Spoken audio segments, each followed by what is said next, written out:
Hi everyone, welcome back to JPWHUTV. This is a live stream with two very good friends of mine, Baz Cox. Hey, hello, mate. Morning, how you doing? I'm good, mate. You all right? You got me up early for this. I hope it's worth it. And also a good mate of mine over in New Zealand. He's just finished work. It's AJ from Kiwi Hammers TV. AJ, how you doing, son? Hello, mate. How are we? Nervous to see what the fixtures are going to be for the season. Before we go into it itself, because they officially haven't been released for another minute or so yet, just want to take a quick second to mention the sponsors. Please click the link in the description below for 3retro.com, which will take you directly through to their West Ham section of their website, where you can purchase retro kits from the 60s all the way through to the early 2000s, including the 76 kit that inspired this one and the 1980 FA Cup final that inspired our away kit. There's also Umbro and Admiral track jackets, t-shirts, sweatshirts and polo shirts there as well, so go check those out. Any purchases that you make, for the first 20 purchases, will be going directly to Isla's fight. So guys, start shopping. I want to be able to get some money into her account from you guys. So, because I say I'm not taking any commission out of it, you're not going to be paying any more than you normally would. I say anything that I do get is from purchase on there will be going directly to Isla. So, guys, right, it's now 9 o'clock. Let's see if we can actually get the official fixtures up from the FA's website. There's obviously been a few, especially yesterday. There was a fakes leaked picture of the fixtures. Right, here we go. Right, okay, so let's talk about August first of all.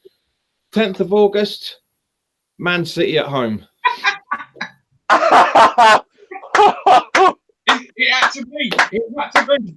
Why can't we ever get a decent, easy home? Don't get me wrong, I'm loving the fact there's a home fixture, but why can't we get an easy fixture for the start of the season? Chelsea get away with it every season. The top six get away with it every single season. Why can't we? FA, what's going on? Don't say the top six get away with it, because they always get us one of them. That's what I'm saying, mate. It's an easy fixture. It's an easy fixture. It had to be Man City, didn't it? After the last 5 games, it had to be Man City. Well, I mean, you're not wrong at all, considering it's been written in the stars for the better part of, what 6 years? Yeah. I mean, to be fair, the opening day of the 15-16 campaign, Arsenal away 2-0, wouldn't it be absolutely incredible if, lo and behold, we can turn City over 2-0, maybe even 3-0? Who knows? Their customary 4-0 battering that they give us? Yes, please. I'll take it.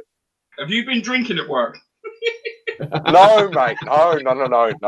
No. I wish though. Jesus. Tim Smith is in the live chat at the moment, and he is currently crying. Sorry, Tim. He's really absolutely sorry, wrecking it.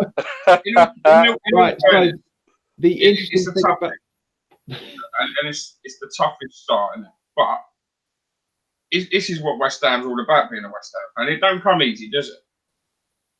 No. Yeah, 100%. Take it, get it out of the way, be it done. I've just seen the next few. The next few look quite nice, so hopefully we can go and get some points afterwards. Are we at home or away boxing? We'll come to that in a moment, mate. The cool thing is that we are literally the first game. It's 12:30 kickoff on BT Sport as well. So we are literally, it's you know what's going to happen, guys. You know what's going to happen. The whole world are going to watch. Hang on, get smashed. We're not the first game of the campaign, because on Friday the 9th of August at 8 o'clock is Liverpool versus Norwich City. That's Friday the 9th. So with the second start, well, the second game of the season, well and truly. So City at home, man. That's an awesome one. That's yeah. I'm up for it. Let's do this. So next up, we've got Brighton away on 3 o'clock kickoff. I wanted this fixture, to be honest with you. I wanted this to be at home, but because I'm kind of thinking this will be a better game to start the season off with. But guys, thoughts? Brighton away, first game of the season, away game of the season, I should say. It's going to be a difficult one. Was that it? Well, Baz, any thoughts? I fully thought that it was going to be Baz that interjected. You go ahead. All right. No, Brighton. Look, we don't have the best track record against Brighton in the last couple of seasons. I mean, they've well and truly established themselves as a Premier League club, but given the way that Chris Hughton was sacked, I mean, they're in the rebuilding process at the moment, so maybe we could go and buck the trend and pick up 3 points there. But look, the Amex is an absolute fortress. It's very difficult to go away to the Amex and pick up points. I think outside of the top six, what was it, 1 or 2 teams last season did it? Pretty much, mate, yeah. Me? Baz, your thoughts, mate? It could be easier because, like you said, it's not an easy place to go, but records are there to be beaten, and we've got to go and win there sooner or later. I think now the club's probably in its best position for a long time. I think we'll have a good window. I do think that. I don't think Pellegrini's going to go there thinking that West Ham ain't won here for so long. I think he'll go there and be right full on attacking at them, because I think that's the mentality of the manager we've got now. And that's why for every game we approach now will be that way. I don't think he'll care about the history in the past. I don't care if I don't know, I'm going to say we've never lost at Newcastle and we go there and he goes there thinking that, he's going to approach every game, I think, with the same mentality. Get at him, be attacking. And you can see that in what he's buying. It wouldn't surprise me if we went there and won 3 or 4-0. Because that's how I think we're going to be next year. But it ain't a gimme. Not being rude, I'd probably, like you said, I'd have rather Brighton at home the second game and City away the first game, the other way round. But you've got to go there. And I don't feel West Ham now we're going to travel to these places and think we don't get a result here. Like St Mary's, you know what I mean? We used to have a bad record there. But I don't think when we go there now, especially last season, I don't think we're going to go there. It's going to be really tough for us. Because I don't think our clubs sit back no more, or the team sit back no more. I think they get at every side they can do now. Agreed, 100%. Darren, who lives over in Bangkok, is watching it live. He's under the username New. Good to see you, mate. Yes, he's saying Brighton away 3 points at the start of the season on a high. So, guys, do you agree with that? I certainly do. Yeah, Yep. Definitely. Okay, so next one. Right, so those, where are we? So we've got Watford away the following season. So 2 back-to-back away games. Guys, thoughts on Watford? AJ, I'll let Barry go first. Tough. They're a good side, to be fair. So I know we had a great result there last game of the season. Last year, it was a real good result. Good performance. I mean, let's not forget they had an FA Cup final. But let's not take nothing away from us either. We played well. We fully deserved the 3 points and the result. But it ain't going to, again, it's not going to be easy there, because they're going to be up for it. And unless they was a one-season wonder under him, it could turn out to be that. And next year they get caught out of it, their formation, their style. Maybe clubs have caught on to it. Maybe Pellegrini has, and we had an advantage. Last game of the season, because he's all year and seen what they do and stopped it. So it won't be easy. There's goals in them, there's goals in us, but it's a winnable game. If that game was Liverpool, right, you'd be sitting here putting your hair out thinking we might get 3 points from the first 3 games. Now we look at the first 3 and think we could get 6 points. Now, if we come away from the 3 games with 4 points or 5, that ain't terrible. Agreed, 100%. We've never had an easy, with the exception obviously with Watford away last season, going up to Vicarage Road, we've hardly ever had a very, very easy time away at Watford. It's always been the way. It's one of those marks on the cards every single time. AJ, what are your thoughts, mate? I mean, so if you were to believe that leaked thing that came out the other day, we were supposed to have Watford away first up. But no, look, 3rd game in, Watford away. Yeah, I fancy us to pick up 3 points against Watford. They were fantastic last season, but I think it's going to be difficult for them to replicate the season they've had, especially given that FA Cup defeat to Man City 6-0. Some of those players are going to be hurt for a while. But look, I think we've got to be careful we cannot underestimate Watford because they've got some superb players in the likes of Deulofeu in particular. Look, why we didn't sign him is beyond me, but I think it's going to be interesting. It's one of those ones that can be, you know, either full of goals or absolutely mind-numbingly boring. I'm hoping that we actually get the goals and it's a high-flying, proper game. It would be nice. It'd be nice to have something like that. And the last one we've got for August is at home to Norwich, newly promoted Norwich. So, AJ, your thoughts on that? Mate, I've got a couple of mates in Norwich, and they were partying for about a couple of weeks solid because of the fact that Norwich had come up. But no, look, I love a little bit of a rivalry. To my Norwich fans, well, my Norwich friends, be prepared because the last time you played West Ham, we weren't 100%. Arguably, we're not quite 100% yet, but we are a hell of a lot better than where we were last time. Given that it's a home game, we're going to be up for it. They're going to be up for it. Again, there's goals in this one. I don't think Norwich are going to be as easy as what some people might think they are. So it's going to be interesting. I'm looking forward to that one. Baz, your thoughts on it, mate? Winnable game again, especially being at home. Up there might have been a bit tougher because they're all going to be buzzing it. You know, would have probably been their second home game of the season, so they're all going to be excited and the fans right behind them. So for us, again, it's a good chance to get points. So now when you look at the 4 games, all of a sudden we should have 8 points, or could get 8 points, or 9 possibly. You know what I mean? So it's a massive chance. And you go back the last few years, I can't remember how many games it took until West Ham got 8 or 9 points on the board. Now, we ain't started that way. So it's a nice fixture. Again, you know, that could have been tough. That could have been Spurs at home. And again, you're pulling your hair out.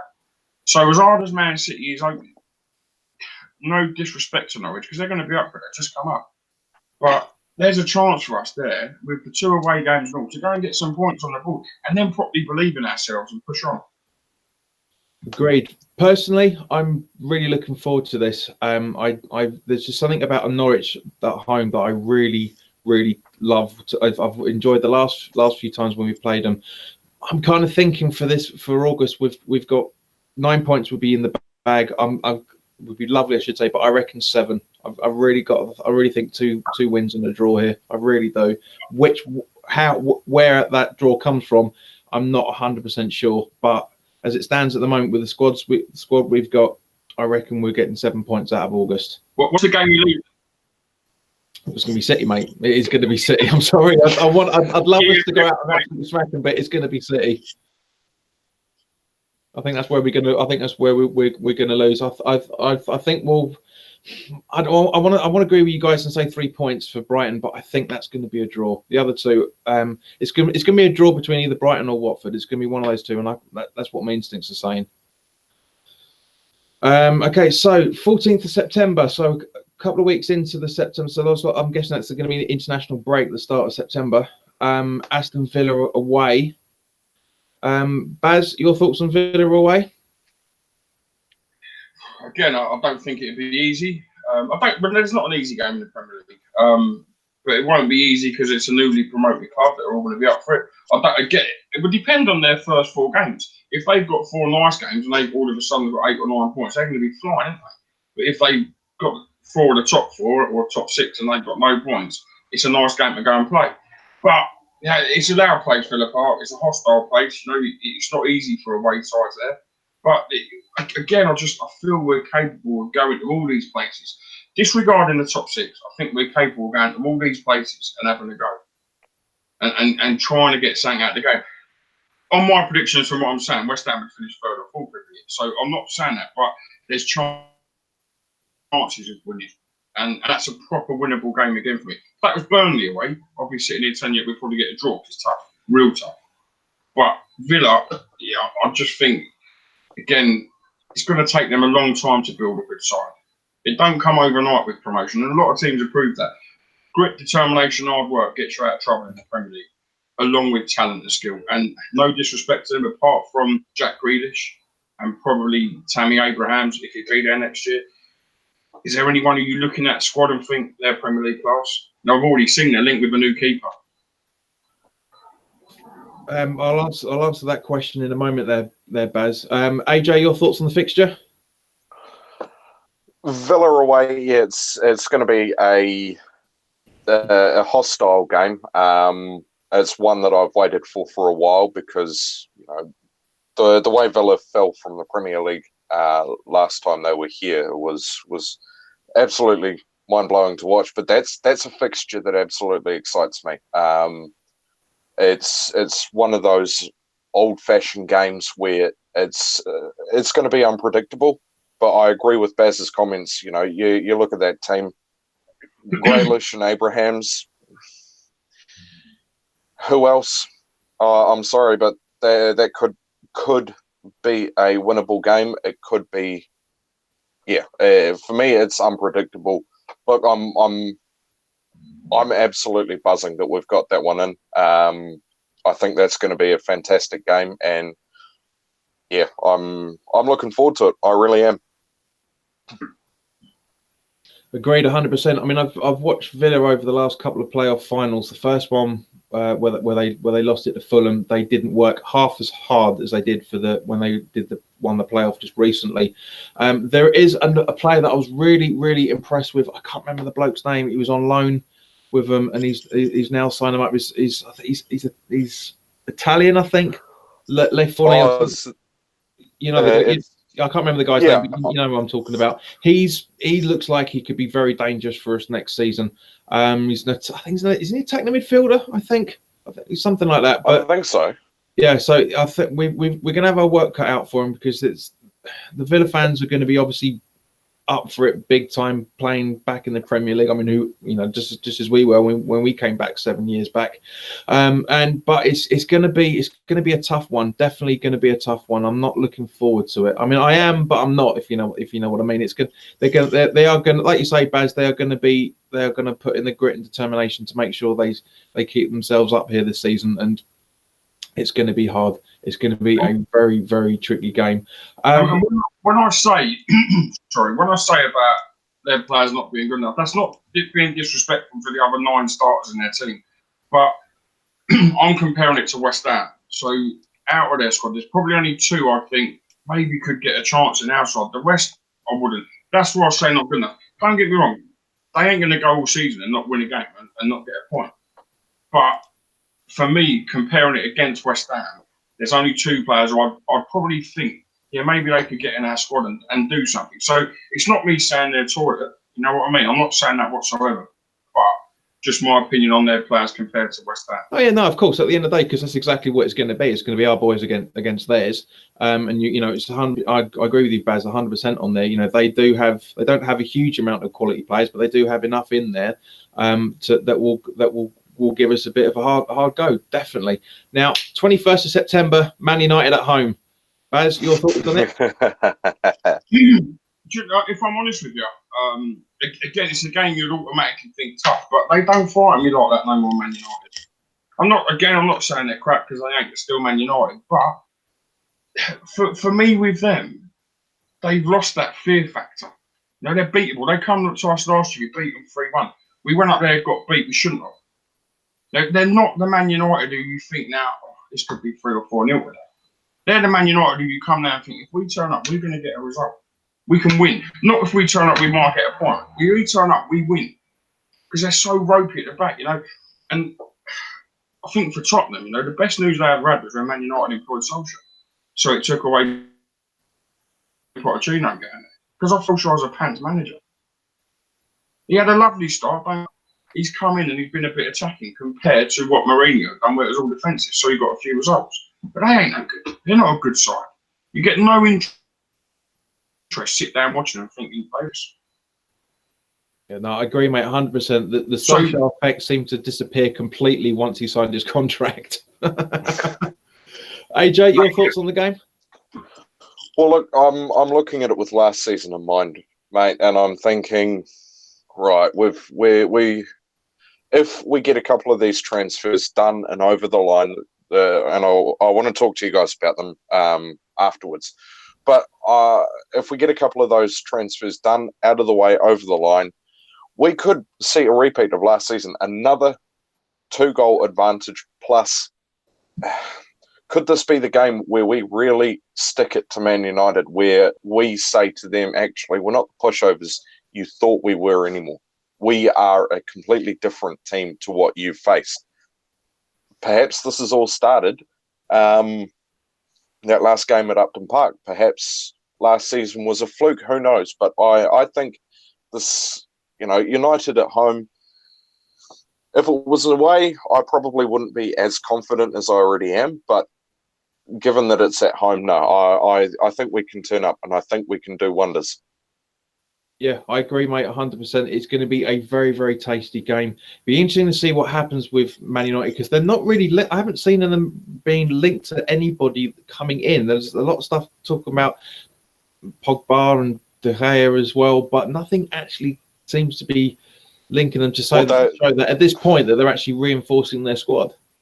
They've just gone and signed David James from Swansea, who looks like an interesting talent now. I don't know whether he's not the goalkeeper.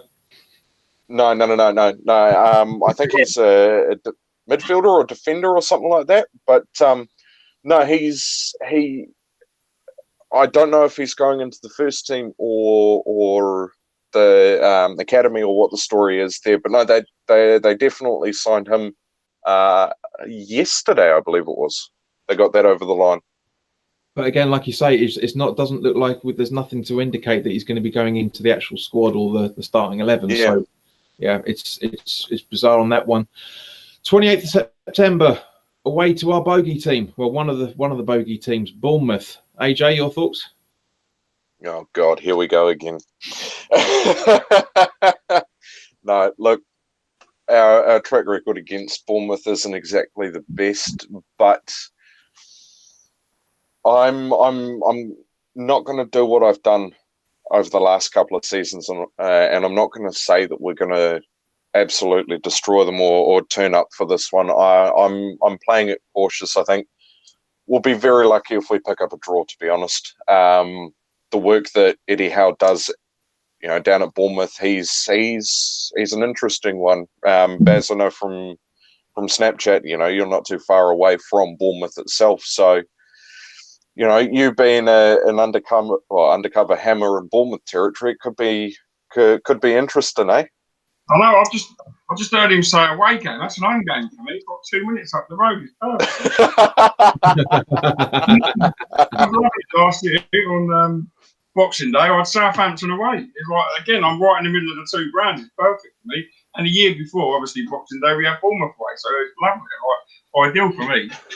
It is a tough place to go, to be fair. There ain't many sides who get good results there. But again, I've just got that thing. Who are Bournemouth going to keep hold of? If Callum Wilson, if someone big comes in for Callum Wilson, is he really going to stay? It's nothing. Again, it's nothing against the clubs, but is he going to stay? It's the same with us. No, we had it with Arnautovic. In January, if someone comes in with silly money a week, is he going to stay at West Ham? Has he got no loyalty at West Ham? Is it? Callum Wilson's got no loyalty at Bournemouth. These players don't know the football club, nothing. So, again, it's a game. It's tough. It's a hard place to visit, but it's a game we can go to and get something if we turn up. But it's been a tough place for us over the years. But again, there's no fear. I don't have the fear of nowhere. The only places I ain't going is Anfield, because we never get nothing. The Etihad, because we don't hardly get anything. And I don't like going to Tottenham, because it just obviously always gives them that chance to say we've lost our cup final, whereas they didn't last year. The rest of them, I don't care where we go. Even Burnley away, it's a dump. And it ain't a lovely place to visit, and it's an odd place to play, but it don't fear me going to these grounds now. Yeah, I know what you mean, mate. I mean, Bournemouth, this fixture really scares me, to be honest with you. So basically, out of those three fixtures, I can't see much more than 4, maybe 5 points. AJ, your thoughts? Yeah, I think you might be right about that one. To be honest, mate, it seems to be, just with the fixtures that we've got, it seems to be that, yeah, you're probably right about 4 or 5, 6 at a stretch. Baz, your thoughts on that, mate? Do you know, I'll take three draws if I had to and just go unbeaten. But yeah, I think you're right, probably 4 or 5 points. I think we're capable of winning one of them. And if we can get a draw, then happy day. But again, if we don't draw all 3, that ain't a massive disappointment. So the first proper London derby, is we're home to Crystal Palace on the 5th of October. Baz, your thoughts on that fixture? Winnable. I'm saying this in every game. We'll probably be top 500 to 1 bet way off for West Ham. Get your bets in now. It's so tough to judge. It's the same with Russia. I'm saying we do this. If these sides come in and want to buy our players and we lose half the squad, we probably won't win any of them. But it ain't a bad game, Palace. You know, we've got a pretty good record against them at home. I'd be disappointed if we lost it, that's for sure. And it ain't a game I sit and think, oh, we could lose. It's a game I think we'll win. If we don't turn up, we'll draw. So I don't think they're that great. So yeah, for me, it's a nice game. It's winnable. I'd rather them at home in the first London derby than Arsenal. But AJ, your thoughts on this, mate?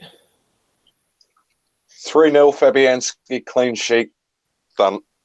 I was going to say Fabianski getting a hat trick. That's a bit of an optimistic, isn't it?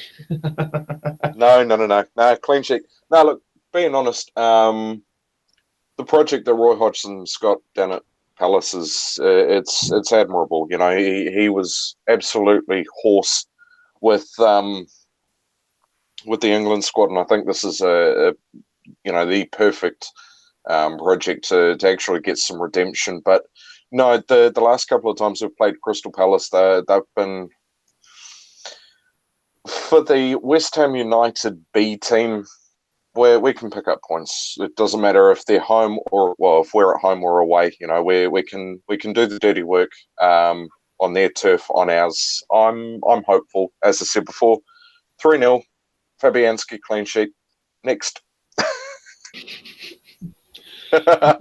Baz, before we come to you, just really quickly, Nick Swire Thompson is asking for a Premier League prediction for this coming season. Nick, we will do that towards the end of the video, so stick around for that. Godwin Igwa, I think he put out, or Igwe is saying, with VAR next season, Liverpool will finish 4th and will struggle. Again, we'll talk about that towards the end of the video once we've gone through the fixtures itself. So yeah, Baz, your thoughts on Palace at home? I've already given it, mate. I was first. Sorry, yeah, no, you were. Sorry, I still can't get used to doing this bloody thing. So for me,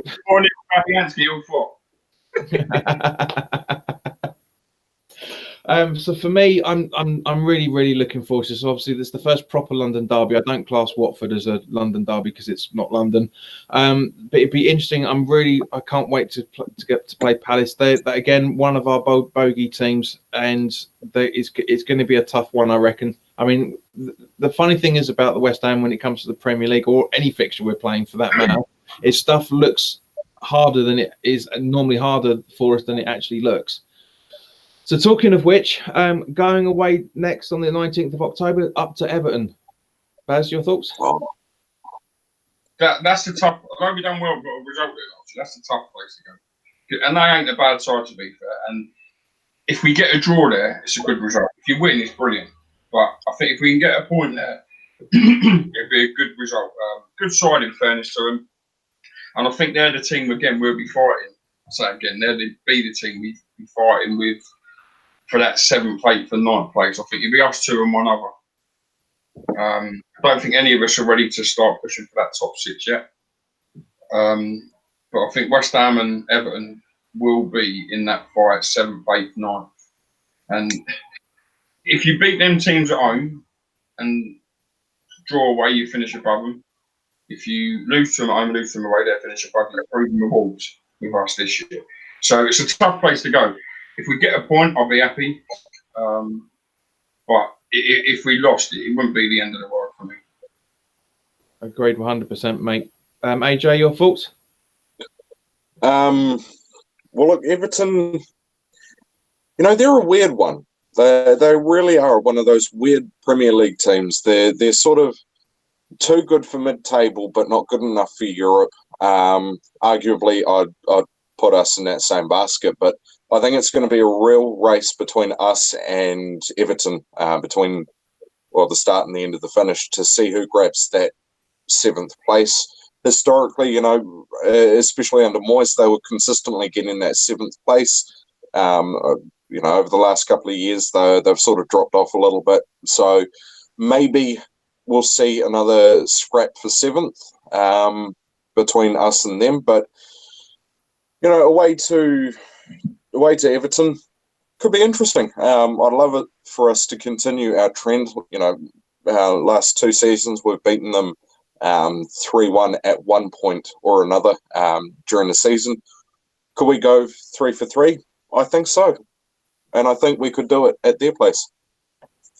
It's a definite possibility, as I say, because we seem to be doing very, very good stuff in the transfer window as well, and that which is obviously going to help. I mean, once the window closes, that'll be probably a better time to be able to give us what we really think is going to happen. But as it stands at the minute, yeah, agreed. I think we can go up to Goodison Park and get a decent result up there. I really hope we will. Last game of the season, last game of October is at home to Sheffield United. AJ, your thoughts on that? The promoted team.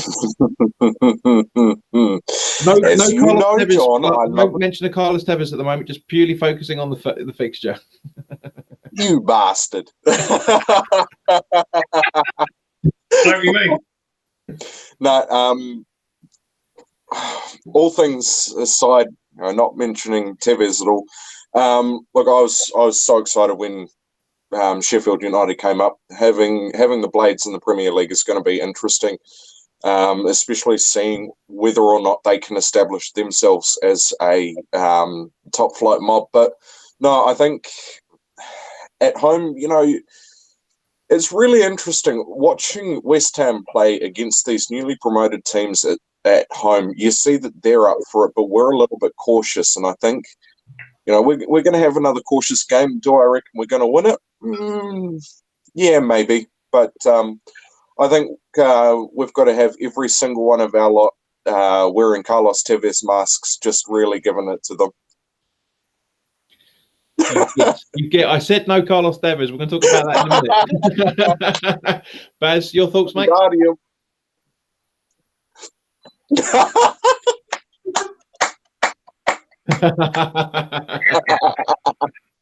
Had to be done, mate.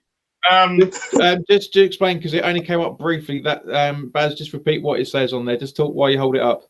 It says that there's only one Carlos Tevez. I think it's a winnable game, to be honest with you. And it's a nice game. I'd rather have them at home and get. See, this is the thing. Having these teams at home, which you should win, get the points on the board, and all of a sudden you're in a nicer and more comfortable position. So for me, it's one that I like. I think we'll win it. I don't think it'll be difficult. Going to them places maybe because of the relationship between the clubs, so their fans are going to be loud and right up for it. But if we lose that, I'll be really, really disappointed. Yeah, I know what you mean, Mike. I'm one of the fans as well that just wants to get one over of them, just because of how stupid things were when they got relegated. And to be honest, that's one of the reasons why I never really liked Neil Warnock as a manager. I love him as a pundit, and he seems a very, very cool bloke, but just to use that as an excuse for their relegation, it was poor. It was absolutely poor. So basically, guys, for those three fixtures in October, what points are you thinking? AJ? 3, 4. I'm going to say 7. Baz? 4 or 5. Yeah, I'm thinking about 4 or 5 myself so far. So 10 fixtures in, we're looking at around about possibly 12, 15 points. Happy with that? Yep. No. Do you reckon we'll sorry, say again? No, I'm not happy. We need how many games in? 12. 12 points, 12 to 15 points out of those 10 games. We should have 30. It'd be nice. So moving to November, we have Newcastle at home on the 2nd of November. AJ, your thoughts on that? God, I hate this fixture.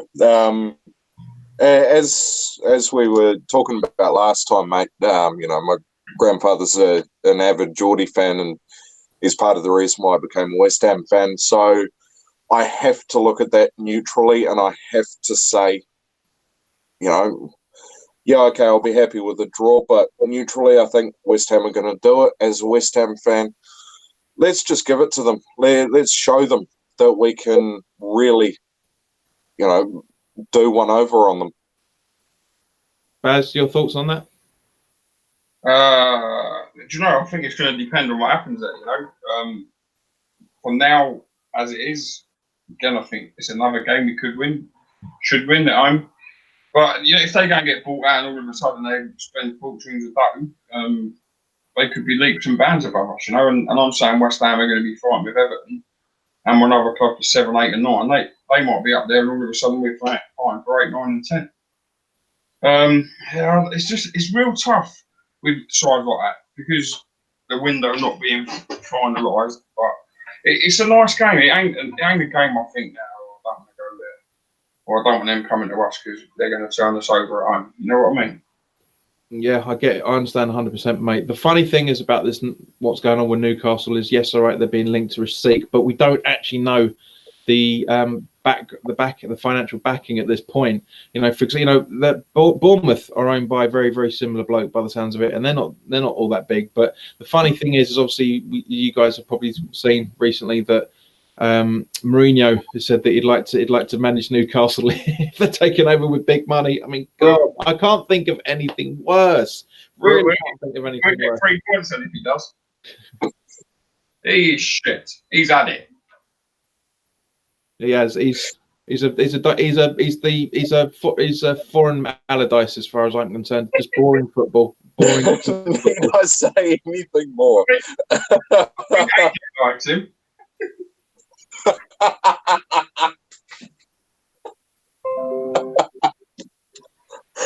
Oh my God! Well, this has definitely gone off the tracks now. I personally can't stand Mourinho. Look, he thinks he's God, but he's not. He thinks he's all that, but he's not. He thinks that his crap smells better than everyone else's. I think if he was to go back to Chelsea, Abramovich is shooting himself in the foot well and truly, and I think the club have been bitten twice by his ego, and I as much as I'd love to see Chelsea fall and fall impressively, I wouldn't wish Mourinho on my worst enemy, including Newcastle. Oi, come on now. In his defence, right? I think he'd do all right at sides like West Ham and Everton. That level, I think he would. When you put him to the top 6, the game's changed for them, mate. And you've only got to look at City, Liverpool, Tottenham, the way they all play with this 4-3-3, right at you, in your face, high tempo, blah, blah, blah, blah. He got that Mourinho. And I think he proved that with Man United. But someone like West Ham, where he wants to be a defensive side, not West Ham, I'll give an example if you manage that, where it could be more defensive and try and stop teams, I think it'd be better. He knows how to win games and big matches and close teams out in his defence. But as a top manager for a top 6, I don't think. And if, like, say you come to West Ham and all of a sudden we got 6, he wouldn't be good enough to move us forward from there, I don't think. You know what I mean? That's my thoughts on him. Yeah, agreed 100%, mate. And that's what I'm kind of hoping we don't get into with Pellegrini, because he's the best manager to push him forward in the same way Mourinho would do with Newcastle. But will Mourinho be able to give us that push over the line? We'll only see that over the next few years. Right, the next fixture, it's the one everybody's been waiting for. Spurs at home on the 23rd of November. AJ, your thoughts? Hello, Tottenham. We're here to steal points. Baz? I don't think I need to say anything more. No, hang on a minute, mate. You missed one. Sorry, Burnley on the 9th. Sorry, apologies. Yeah, you're right. Burnley on the 9th. Yeah. Look, Burnley away at Turf Moor, that's going to be an interesting one. Again, they're one of these teams that have established themselves at home. They've turned Turf Moor into a fortress. Personally, I think we could go and pick up a draw there, but I think it depends on how they play, what sort of 11 Sean Dyche puts out, what sort of 11 Pellegrini puts out. But no, I think at the very least we should be expecting a draw. If we get a loss, I'd be quite upset about that one. I'm saying at the very minimum a draw. Agreed. Baz, your thoughts on both fixtures, Burnley away and Spurs at home? Burnley away is a tough place. Sean Dyche has got it right up there. And again, on the road there, I like Brighton, but I'm a tough side to beat there. If we lose, I wouldn't be like pulling the air out thinking this is a shocking result. Cardiff away last year, when we went up there and got beaten, I walked out there and I thought this is a proper bad result. The performance was shit, the result was shit, everything. If we went to Burnley and got beaten, I wouldn't think, oh, that's proper. I'd rather think, well, I ain't surprised at it. So it ain't a gimme for me up there. So anything out of the game for me is a bonus. Some games will just wipe off, and that's one of them. So anything up there is a bonus for me. Spurs at home, I don't know, we might as well start putting all that bunting up at me because apparently we've got a cup final coming up. You know, it's just pathetic. They're a decent outfit, you know, and they've grown well. Fair play to them. You know, I'll give them credit for that. But stop running away with the idea it's our cup final. Because when we lose, we get reminded every fucking week. You know, oh, West Ham, you lost your final. You lost it. When we won, all of a sudden, nothing's ever said. But we lose and it's, oh, you've lost your cup final. Well, give us a fucking trophy because we won the last one in your new shiny new ground. Let's put it up. It's another trophy you ain't got. Just does me nothing. They're a good side, you know, and again, if you get beat by them, is it a disappointment? Yes, because of who they are and the rivalry, but some games you just got to accept defeat at times. And I think they're one of them teams that, listen, they're not third for no reason or fourth last year and third the year before. They're up there for a reason. They're a good side. And if they turn up on a day and they play their game, they'll beat most teams. So you shouldn't be that disappointed with the result. Don't get it wrong, you'll be disappointed again because it's them. But again, it's a game. If you get anything out of it, for me, it's a bonus. At home, we've got more chance, I would say, than away because of the fans being behind us. Last year over their place was brilliant. The first team to go there, win, score, and not concede. But do I think that'll happen next year? If I'm honest, no. I don't think it will. If it did, I'd probably on the pitch this year, not on the wall at the front of the stand. But I don't know, Tottenham at home, again, it's one that if we get something, it's a big plus for me. 100. I just want to add one more thing about Spurs being, us playing Spurs at home. Every once in a while, when we come up against Spurs or when Spurs have a shit result, there's a little song that comes out. And you boys better know it as well. It goes along the lines of this. We're all having a party. We're all having a party. We're all having a party when Tottenham fuck it up. So, no, I think, yeah, let's do it. Let's do this. Let's stick it to them. I am not going to do karaoke with you, mate. If that's how you sing, Christ Almighty. Oh no, trust me, mate. You don't want to hear that. I mean, the speakers and the microphones, so that'll be stuffed. There's just no point. That's right. So my thoughts on Burnley away. Apologies for missing it out, guys. Properly doing the run properly, but Baz, you're 100% right. Turf Moor is a bloody hard place to go, and you guys are absolutely right. We know a draw will be. I would take it now. I really would. They really are a bogey team, as far as I'm concerned. And also Spurs at home. Yeah, I'm sick of this. I am sick of their arrogance, and because at the end of the day, what they're repeating to us is what they got from Arsenal until they started beating them. Do you know what I mean? It's all that sort of mind the gap bollocks. Oh, it's your FA Cup final, blah blah blah blah blah blah blah. It's getting boring. It really is boring. But I would just, and on the grounds of that, just on that alone, I want us to absolutely spank them and just to beat them twice. It would just be great. I absolutely can't wait for that. It probably is not going to happen because they are a better side than us. Don't get me wrong, Baz, you're 100% right, mate. They're there in the top 3 and top 4 every season for a bloody good reason. As irritating as it is, but talking of irritations, the last game of November is Chelsea away. Can I just? I'll jump in. Why this up there? Yeah. My thoughts on the London thing. It was always. Not football-wise, West Ham and Tottenham were closer. Arsenal and Chelsea. You look at it now, and it's sort of turned round. It's now Tottenham and Chelsea. That's who they should be having a go at, because they're the side or the two who can get further forward. Again, I'm not saying we're as good as Arsenal, better than Arsenal, but Arsenal are falling. And Baz, you froze there, mate. Right, still here? Yeah. Say that again. You just froze for a few seconds. My thoughts on it is it's all swung round. So the rivalry, competitive-wise now, should be West Ham and Arsenal and Tottenham, Chelsea, not West Ham, Tottenham, Chelsea, Arsenal. And that's not because I think we're as good as Arsenal, but Arsenal are falling down. And then a few years ago, they was miles ahead of us, miles, and I thought, we can't get near them. But I look at them now and I think, we ain't that far away. Not defensively, they're dog shit, absolutely dog shit. And I think all 4 of them could get in front of all of theirs. And that's where I think we could catch Arsenal. Going forward, they've got 2 of the best forwards in the league. I think Ozil's a lazy prick and don't do enough.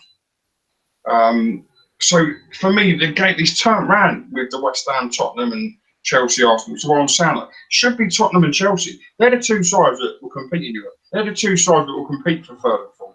Arsenal ain't going to be miles off of that, and all.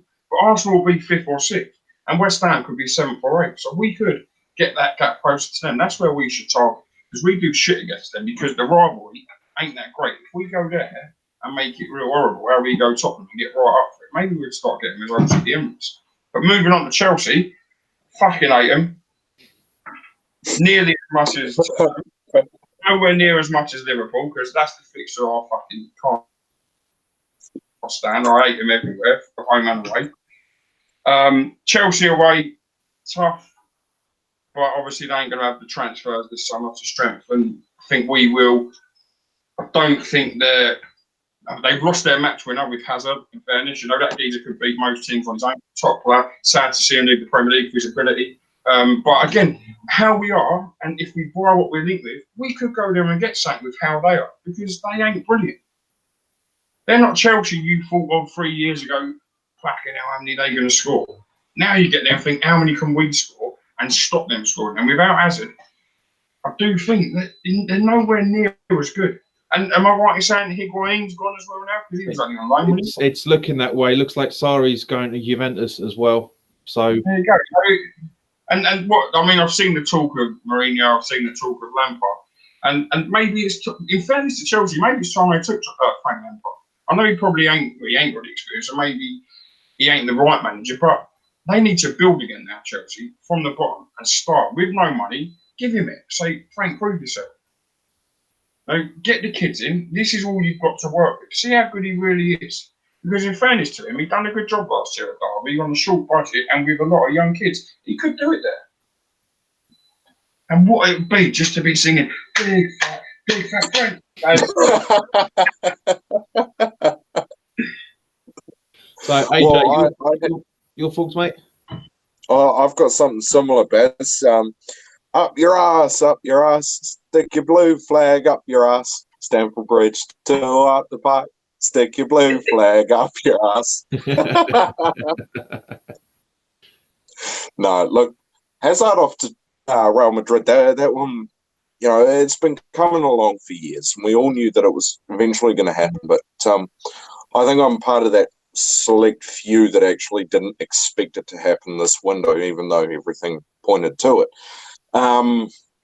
You know, you mentioned Sarri going off to off to Juve. Yeah, I think it'll be good. You know, good move for him. He's not Premier League material. Just having a look at the comments in the video, Bones says, I can't see Lampard going to Chelsea either. They'd be crazy to employ an untested manager. I very strongly disagree. I think under Lampard, we could see a resurgence in Chelsea, and yeah, that scares me. That does. But I agree with Baz, with Big Fat Frank. So it'll be interesting. It sure will. I mean, as great as Lampard did with Derby, Baz, you're 100% right on that.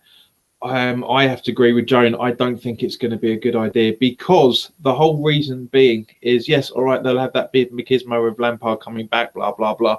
But I just can't see it. The board want too many results too quickly. And I don't think Lampard will be the right choice for him. I think he needs to have another couple of seasons down in the Championship or with Derby to try and get him back to the Premier League and prove his worth in that regards, rather than coming in with ridiculous, huge amounts of wages and players that he's got to deal with. And I think it'd be too much for him at this stage of his career. You know, bearing in mind he's only been managing for 12 months. I think it's 3 or 4 steps way too far for him. You know, you're saying about the board wanting results too quick. I get it, but that's when they're spending £100 million. They ain't got that this year. Chelsea have to build. That's where he could be patient. And, you know, yeah. Can you imagine if Frank Lampard took the job and John Terry went in as number 2? All of a sudden, Abramovich has got two Mr. Chelsea's at his club. Now, he's going to have patience. He ain't going to think, I want results now. He's building. And he ain't silly, and neither anyone else at the football club. They'll know Frank Lampard ain't being employed to compete to win the league. He's being employed to rebuild that football. And that's what his job would be. And if I'm honest with you, he knows the football club inside out, like John Terry would if he went with him. And I think Frank Lampard would be a good appointment for Chelsea, if I'm honest. I mean, no, I've got to agree. Yeah, I mean, I see the logic 100%. I just personally just think it could be it's a no-lose situation for Lampard. Don't get me wrong. He either goes in and he doesn't do what everyone wants him to do, and he's like, all right, well, he gave it a fair crack. And if he meets the expectations that everyone's going to have on him, as small or as large as they're going to be, then again, it's like, well, you know, great, it's moving forward. So it's going to be an interesting one to see what happens with that. But as I say, personally, I can't see Lampard going in there. I know as football fans, we all want to have our prodigal sons return as managers and whatnot, but. You know, if you could, I mean, just think about it. You're right. You know, you could have John Terry as number 2. You could still keep Zola on board. So having Lampard, Zola, and Terry all 3 together could be a very, very tasty appointment and management selection for Chelsea. But I just can't see it personally. That's my opinion. I just really can't see that. So for November, so what points do you reckon we're going to get out of that? So just a quick brief recap: Newcastle at home, Burnley away, Spurs at home, and then Chelsea away. AJ, your thoughts? How many points do you reckon we get out of those 4 fixtures? I'd say 4. 8. 8 points. Yeah, no, I'd say 8 points. I think we've got winnable games in Newcastle and Burnley, but I think with our other 2 draws. Baz, your thoughts on it? I'd be happy with 4 or 5 points that month, to be honest with you. It's going to be very hard. So 4 or 5 points, I'd be quite happy with, if I'm honest. Yeah, I agree 100%. 4 to 5, definitely. So, first game of December, away to Wolves. Baz, your thoughts on that? Tough place, good side. I think it's a bit like Watford. You know, they're a side that get at you, got goals in them. Again, will it be a case they get caught out now? Their formation, their style.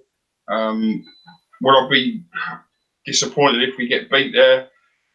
Yes and no. Obviously, I don't like losing anywhere, but they're a good side. And I suppose if Wolves play West Ham at home, a Wolves fan must think, we should win this. And if West Ham play Wolves at home, West Ham fans should think we should win this. So it's a game for me again. If you get something out of it, it's a bonus. Don't write it off, but it's a bonus. You know, it's not somewhere I'm going to travel up that morning and think we'll win today. But unless we go into the game like with 8 wins on the trot behind us and they've lost 8, but it ain't the game I'm going to go there thinking we'll win. It's a game I'll go thinking a point's a good point today. If we get 3, it's 3 great points. You know what I mean? So again, anything from it for me is a bonus. AJ, your thoughts on that fixture? Yeah, I've got to agree with Baz when he says, 1 point's a good point, 3 are great. I have to admit I was very disappointed in how we performed against Wolves last season. But, second season syndrome is the thing here, people. We've got to remember that. We've seen a lot of good teams go down because of second season syndrome. Could Wolves perform well in Europe because they've got European football as well at the moment? So, there's so many variables about this game against Wolves because who knows, they could be well and truly established in the Europa League. They could be out. They could be focusing on the cups. We just never know. But I'm going to say, for the sake of my sanity and I think everyone else's sanity, look, I'll be happy with the point. I'd be blown away with 3, but I'd take the point.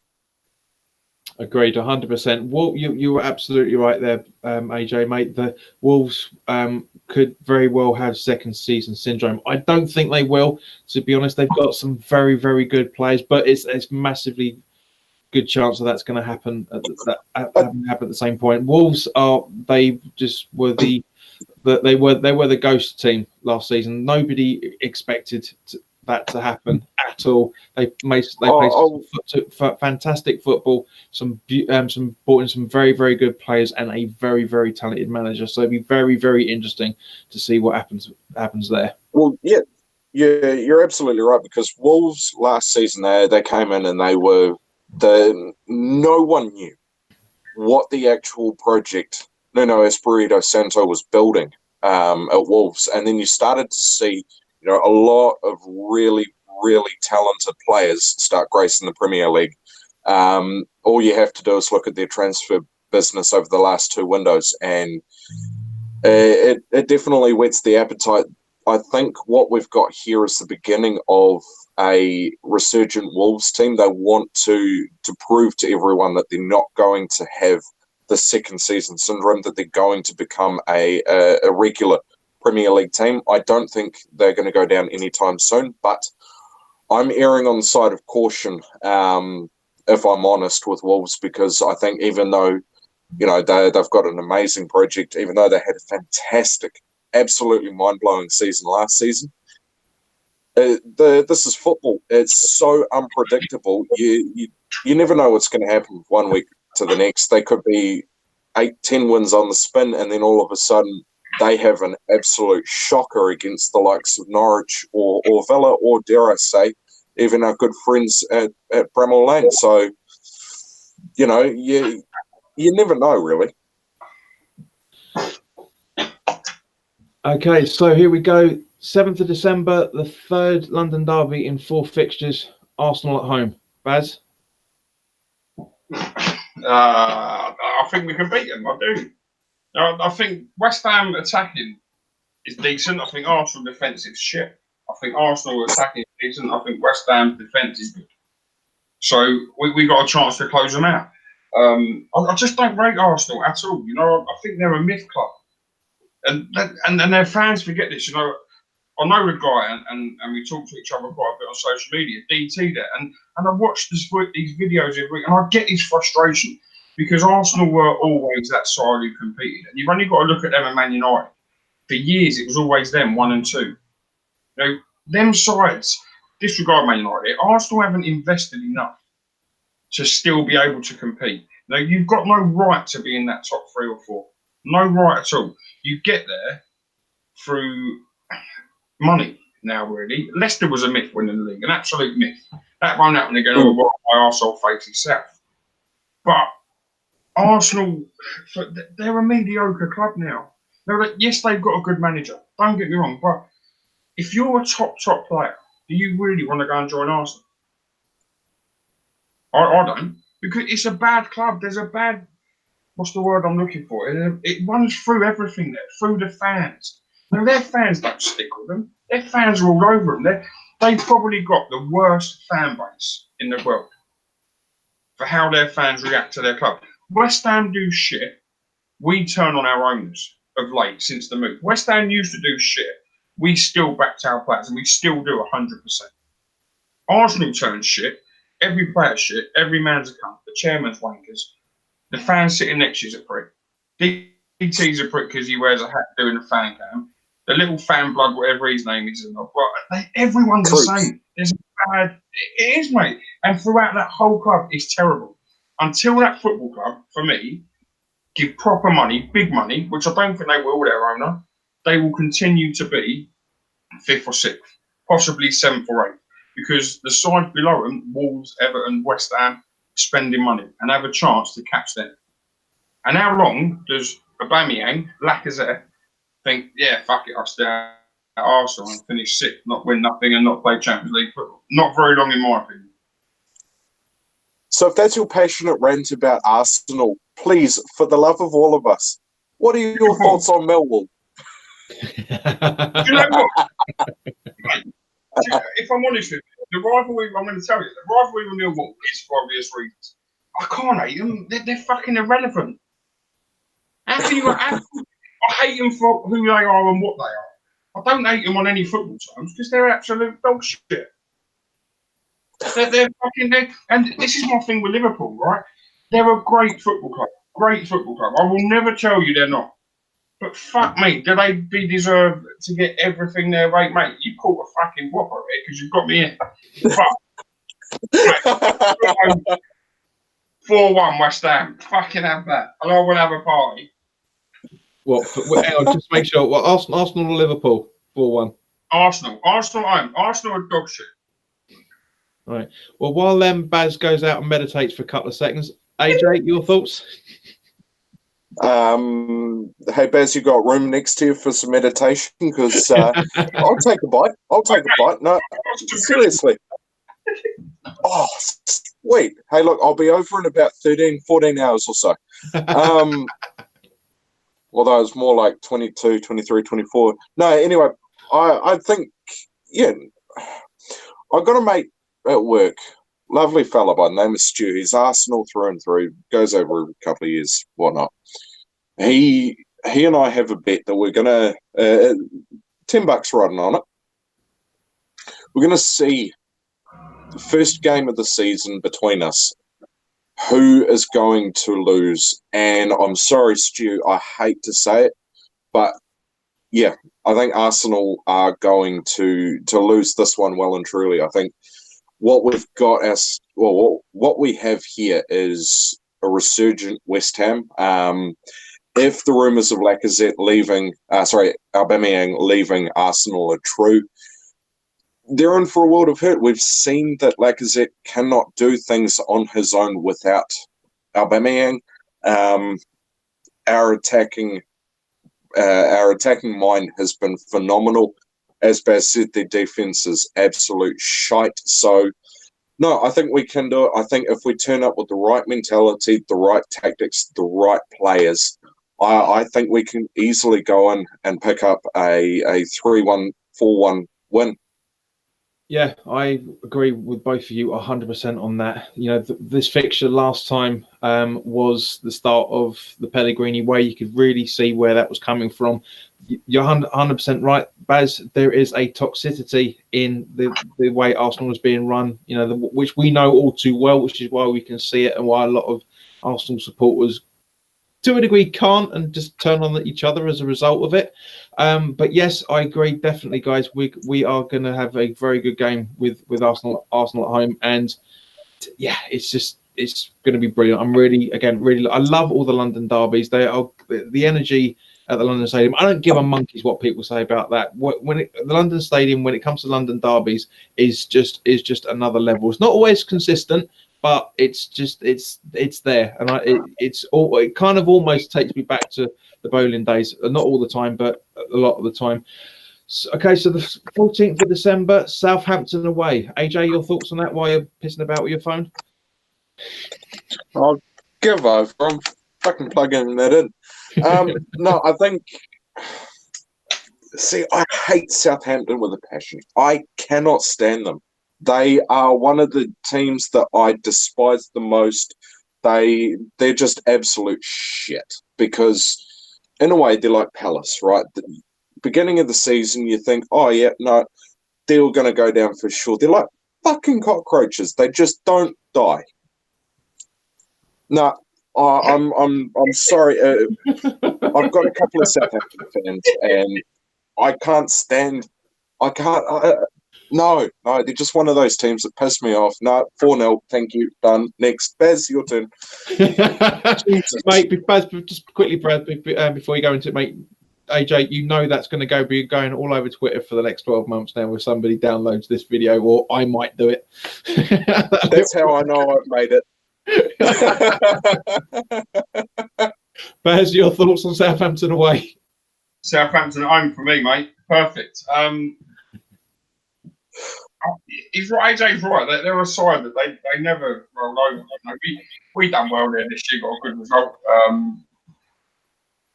How they survived, I think, was because there was 3 worse clubs. Do I think they'll go down next year? Depends how the teams that come up settle. But I don't think they'll be a long way off of it, if I'm honest with you. Because again, they ain't got enough for me that can win in football games or football. You know what I mean? And if you compare us to them, we've probably got 3 or 4 players that could win us matches for ability, goals, whatever. I look at them, and if Nathan Redmond don't turn up, the Saints turn up. So I struggle to think that they'll do anything, and I think they will be around 15th and below, 14th and below, if I'm honest with you, for my prediction now. And in mind, I'd be very disappointed if they're at that level. What I'm saying, I'd be very disappointed if we went there and got beaten. Yeah, I agree, mate, 100%. I mean, we played, as you said, fantastically there last season. Second half.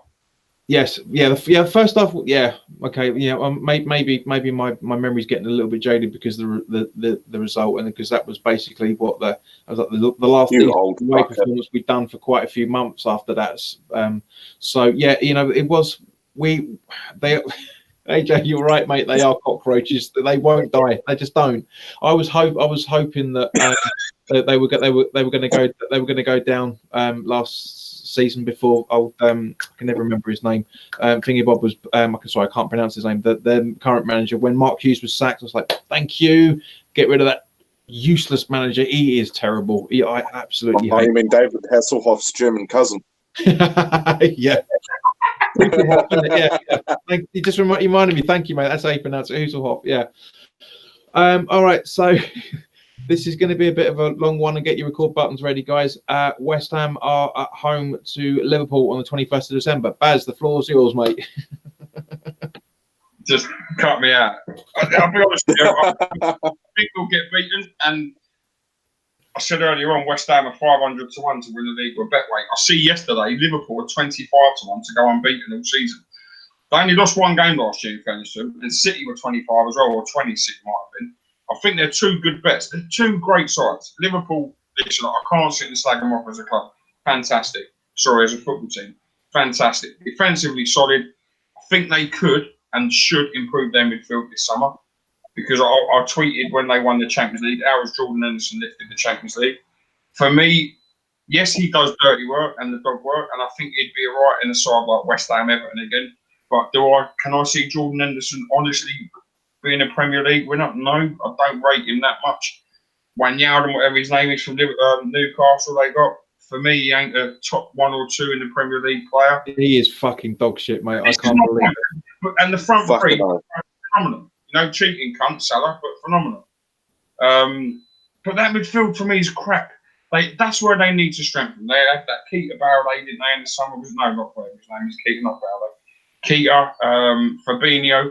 Neither of them have stood out, in all fairness.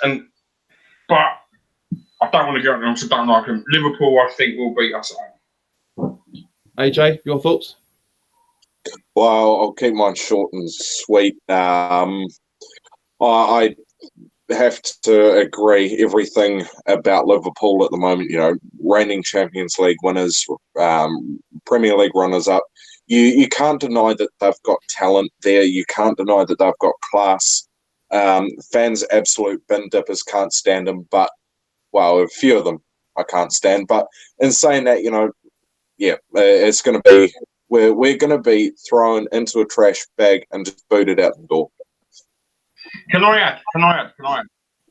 As much as I like Liverpool fans, obviously we went there last year, first game of the season, and I was collecting for Ryder, and I've got in my bucket that day £1,800, which has been the most I've ever got at any ground.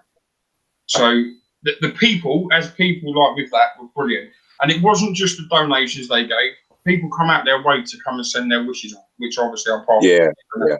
So as people, honestly, they were fantastic. As football fans, they're fucking idiots. But I have people, to agree. They were honestly... I have to agree. And that was the same... The people up there, honestly, and you hear about being skint and running on blah, blah, blah. I got a donation from a guy in the car park. You may have seen the video that went around YouTube and that. I wouldn't let a car out of the car park without making a donation in the bucket, asking them for £1. Everyone was putting £1 in. One car stopped, and a man opened his wallet for £200 in. Liverpool fan. He didn't know who I was from Adam. You know what I mean? And it was their generosity was fantastic and really, really well appreciated.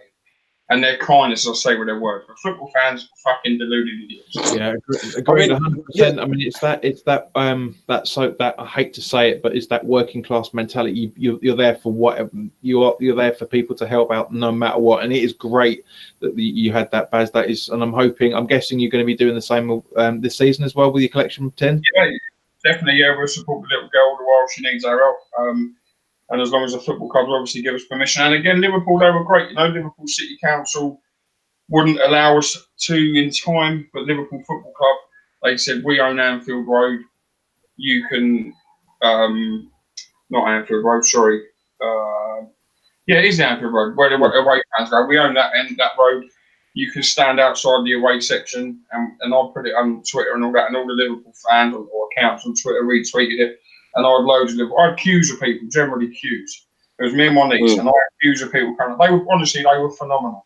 And even the old bill, I go West Ham with a bucket, and I'll joke with the police every week, like, putting in. And we don't carry money to work. And I promise you, every single copper up there all had money in their pocket, was putting in the bucket. Whether it is £1, 20p, 50p, whatever, no, but it all adds up. Fantastic. Well, I mean, so go on, AJ, go on. From the Liverpudlians that I've met over here, you know, they're absolutely fantastic. I've met Evertonians, I've met Liverpudlians, Liverpool fans. Fantastic people, absolutely brilliant. But on match days, no, it doesn't matter whether they're Reds or Blues. They absolute retards. I don't like using that term all too much, but no, they. Apart from it being your Instagram account name, yeah. Mate, you know what? I am the retard in tinfoil. Anyway, so let's get back to the topic. Yeah, it's right. You know, the majority of the Scousers that I've met and known and sometimes worked with as well have been good people, but their brains seem to switch off for an hour and a half when it comes to football. For me, I'm really looking forward to this fixture. I really am. Is this going to be the testament that actually proves this season that VAR is going to show how much they cheat? We'll only find out. But it's going to be good. It's going to be good. Baz, to answer your question about Boxing Day, we are playing Palace away. Your thoughts on it? Well, I've got to travel. I've had it all right the last 2 years. I had Bournemouth and Southampton away. It's been perfect. I've got to actually I can't get a train. And that means I can't have a drink, so I'm going to have to drive. There's no public transport. hopefully they'll move the fixture like they done last year. So they moved Southampton last year to the 27th. That's right, yeah. Yeah. So hopefully they'll move it being the London derby, to the 27th, and I can get a train. Palace away, it can be a tough place to go. Now, if their fans turn up and are loud with their drums and that, the fake atmosphere, it can be a difficult place to visit. Again, Roy Hodgson, he's done well there, to be fair. You know, I didn't rate him in England whatsoever. But over there, he ain't done a bad job. Won't be easy. It's never an easy place to go, is it? But London derby, West Ham fans in an old ground always make a lot of noise. And West Ham fans in there, right behind, and I think with any club, you right behind your side in there and it gets loud, you have a great chance. You know, we gave away the last couple of years there, you know, the Antonio ball in the middle, year before last, it fucked up. But yeah, I think we can go there. I think we can get a result. If we don't, not a major disappointment. It's not a gimme game again, is it? But it's a good winnable game. Yeah. AJ, your thoughts? Yeah, I'm just going to reiterate what I said when we were talking about them coming to our place. So, I just see it being another one. I think Crystal Palace, regardless of home or away, you know that they're going to turn up. But considering half of our lot have turned up there, and to be honest, it wouldn't surprise me if Andy Carroll goes to Crystal Palace anyway. But you know, given half of our lot have turned up there. Yeah, I'm going to say another 3 points. I won't say it's going to be a high-flying game. I'll say 1-0 or 2-1 at the best. But yeah, I love this fixture. Palace away is one of those ones where you can guarantee that away section is it's rocking from start to finish. You just know that that's going to be one of the biggest games of the season for us on the away calendar because everyone is going to turn up for it. It's a good ground to visit as well, to be fair to them, with the outside bar and that and the disco later on. It's the only thing with it, it's always pissing down the rain when we go there. But it's a nice ground to visit for them things. Some places are really tough as a fan to go in and get a beer. You look at Watford away, you know, the concourse is as wide as my stomach. Now I have to go sideways to get through there. It's tiny. But you go Palace, they've got the outside disco, the big bar area that you can all go and have a good crack. And it does make for a good away day. And that helps to create and generate an atmosphere. Definitely. And that's one of the things that the ground's always been famous for is that. And again, I think this is going to be a very, very good, very tasty London derby. I'd be happy with a point. Very, very happy with a point. You know, we might be able to get all 3 points. You just don't know that. If they keep hold of Zaha, then you know the things could change. But you know he's linked to a move away every window for the last 2 or 3 years. So we'll see what happens with that. And the last game of 2019 at home to Leicester. AJ, your thoughts? Yeah, it's going to be interesting. Look, we've got to look at Jamie Vardy first up. He's starting to slow down. No one expected him to become a Premier League winner back in the 15-16 campaign. I think not many people even realised that Danny Drinkwater was going to become a Premier League winner. And I mean, look where he is. He's bench warmer at Chelsea, and half the time he's not even that. But look, Leicester at the moment, they're one of those teams. Brendan Rodgers coming in from Celtic. He did all right to settle the ship there. I'm not going to lie. I was very impressed to see Leicester pick up a few more points than expected. I think he is the right man for the job. But I think it's going to be tougher than it's been in the last couple of seasons. I don't think we're going to see, again, a high-flying game, but you know, maybe we'll have the edge. Maybe we can dish out a bit of East End punishment to the Midlands boys. But I think at the very least we should be aiming for a draw. Baz, your thoughts on that? I think like AJ said, I think they've got a good manager in Brendan Rodgers for that level. It won't be easy, you know, and as much as Jamie Vardy might be slammed down, he always seems to score against us, doesn't he? Yeah, bastard. No, I do think, mate, and I don't. He's not a player I could see in the top four, but he's always a player that if I was to have a bet every week on someone to score for a team, his name would always be the one on Leicester, no matter who they're playing. And I always fancy Leicester to score with him in the team. I'll be gutted, and I would be gutted if we lose that game, because at home it's a game that you should win. If you really want to do anything in the Premier League and you really want to make a stance of who you are and what you are about and where you want to get to, you beat teams like Leicester at home. That's no disrespect to them. And as a Leicester fan, if you really want to prove yourself, you beat West Ham at home. So if we've really got that ambition, which our board are beginning to show a bit in the last year, the talk this summer, the transfer window isn't over yet. If they do compete with it and they do what they say and they come through, then Leicester's a game at home you have to win. You get your bad results, and if you lose that, that's a real bad result. It's not a game you should lose. So I'll be gutted if we lose. That's a winnable game for me.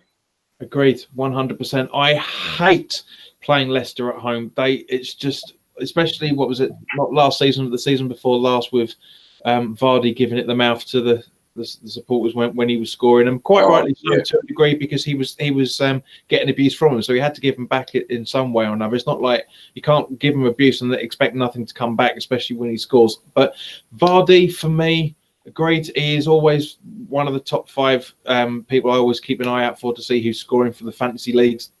And at the same point, I don't think he's going to last all that long for Leicester. I don't think he's going to be there for that much longer, because he obviously retired from England duty because he's not good enough. And I kind of think that he's going to be getting in that position in another maybe two or three seasons. So, guys, we are right at the end of December now. So, where do you think and where do you expect us to be at the start of 2020? Baz, your thoughts first.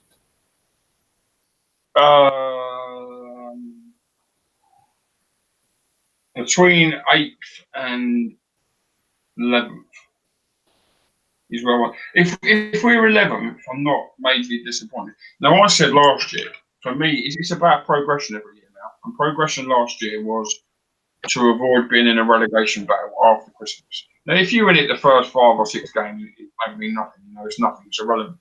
But after Christmas, and we've done that this year. So for now, we need to push on from that. So we need to be within touching distance of that 7th space, and I'm talking like 3 points, not being 11th and 12 points behind 7th. Because yes, you can catch it, but realistically, you ain't gonna, because teams are gonna win. So if we're 11th, we need to be 3 or 4 points behind 7th. So it's quite tight. So we still win with a shout. So that's, for me, that's the next level. So going into 2020. West Ham, I'd like to see in the Premier League between 8th and 11th. Below, or listen, even if we're 12th, if we're 4 points beyond, because there's 5 or 6 sides fighting for it. If Newcastle get out and go mental, West Ham, Everton, Wolves, Newcastle, whoever. If there's all them teams in there, as long as you're close to it and 15 points from the other lot at the bottom, that's good for me. That's where I think we should be at. And are you expecting that same position, or are you expecting slightly more? At the end? No, to be in the beginning of January.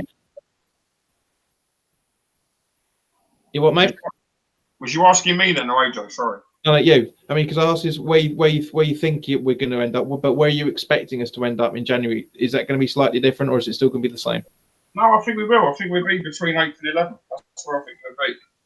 Okay, AJ, your thoughts? Do you know what? I think we can actually do something here. I think we can. I think we'll be established in the top 10 between, well, at the beginning of 2020. I think because I can't. This is weird because I'm normally not thinking about it at this time of year. Normally, I'm still analysing the season that was. But no, I have to admit, I'm going to be a little bit more optimistic. I'm going to say anywhere between 8th and 10th. I don't think we'll be in the bottom half of the table. I don't think we're going to be anywhere near the relegation zone. I think between 8th and 10th is a safe bet. I think it's going to be one of those questions, going to be one of those situations where we're going to be, where we should be given the time of season. So, yeah, anywhere between 8th and 10th. Yeah, I mean, to be honest with you, I'm thinking May 11th, maybe 10th. Tim in the live chat is saying 9th by the looks of things. Actually, Barry,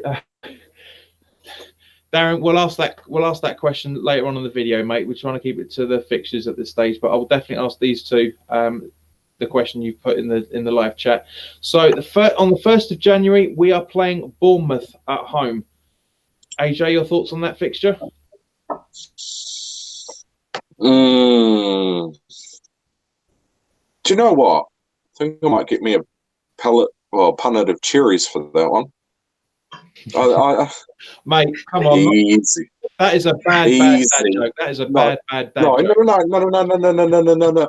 Oi, no. Because one of those, I did it last season, right? I sat down and I had some cherries when we played Bournemouth because I don't mind Bournemouth at home. I don't mind what the result is at the end of the day because this is one of these teams that is always going to turn up. They're always going to be an absolute pain in the ass to defend against, to score against. I mean, look at what happened at the end of last season when Spurs went to Bournemouth. That was one of those absolute what the hell moments because if I remember correctly, it was 1-0 to Bournemouth, and for all the right reasons too.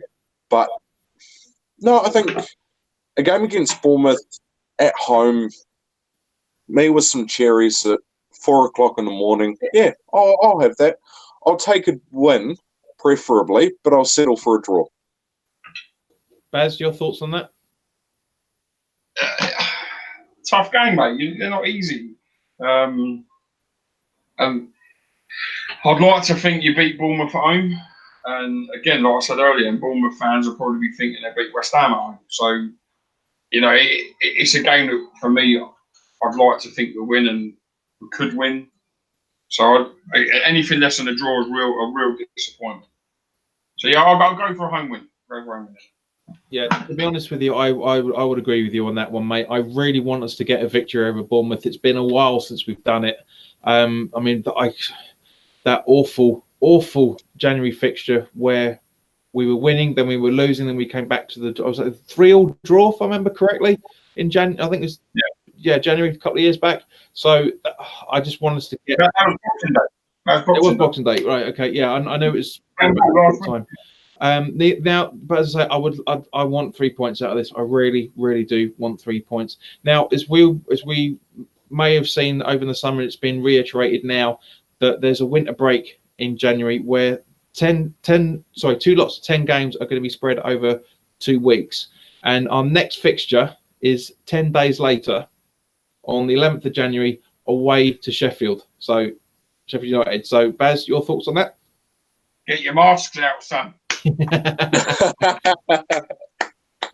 that was coming. That's why I asked you first. If West Ham did you say the home game was Bournemouth on the 1st of January? Yeah.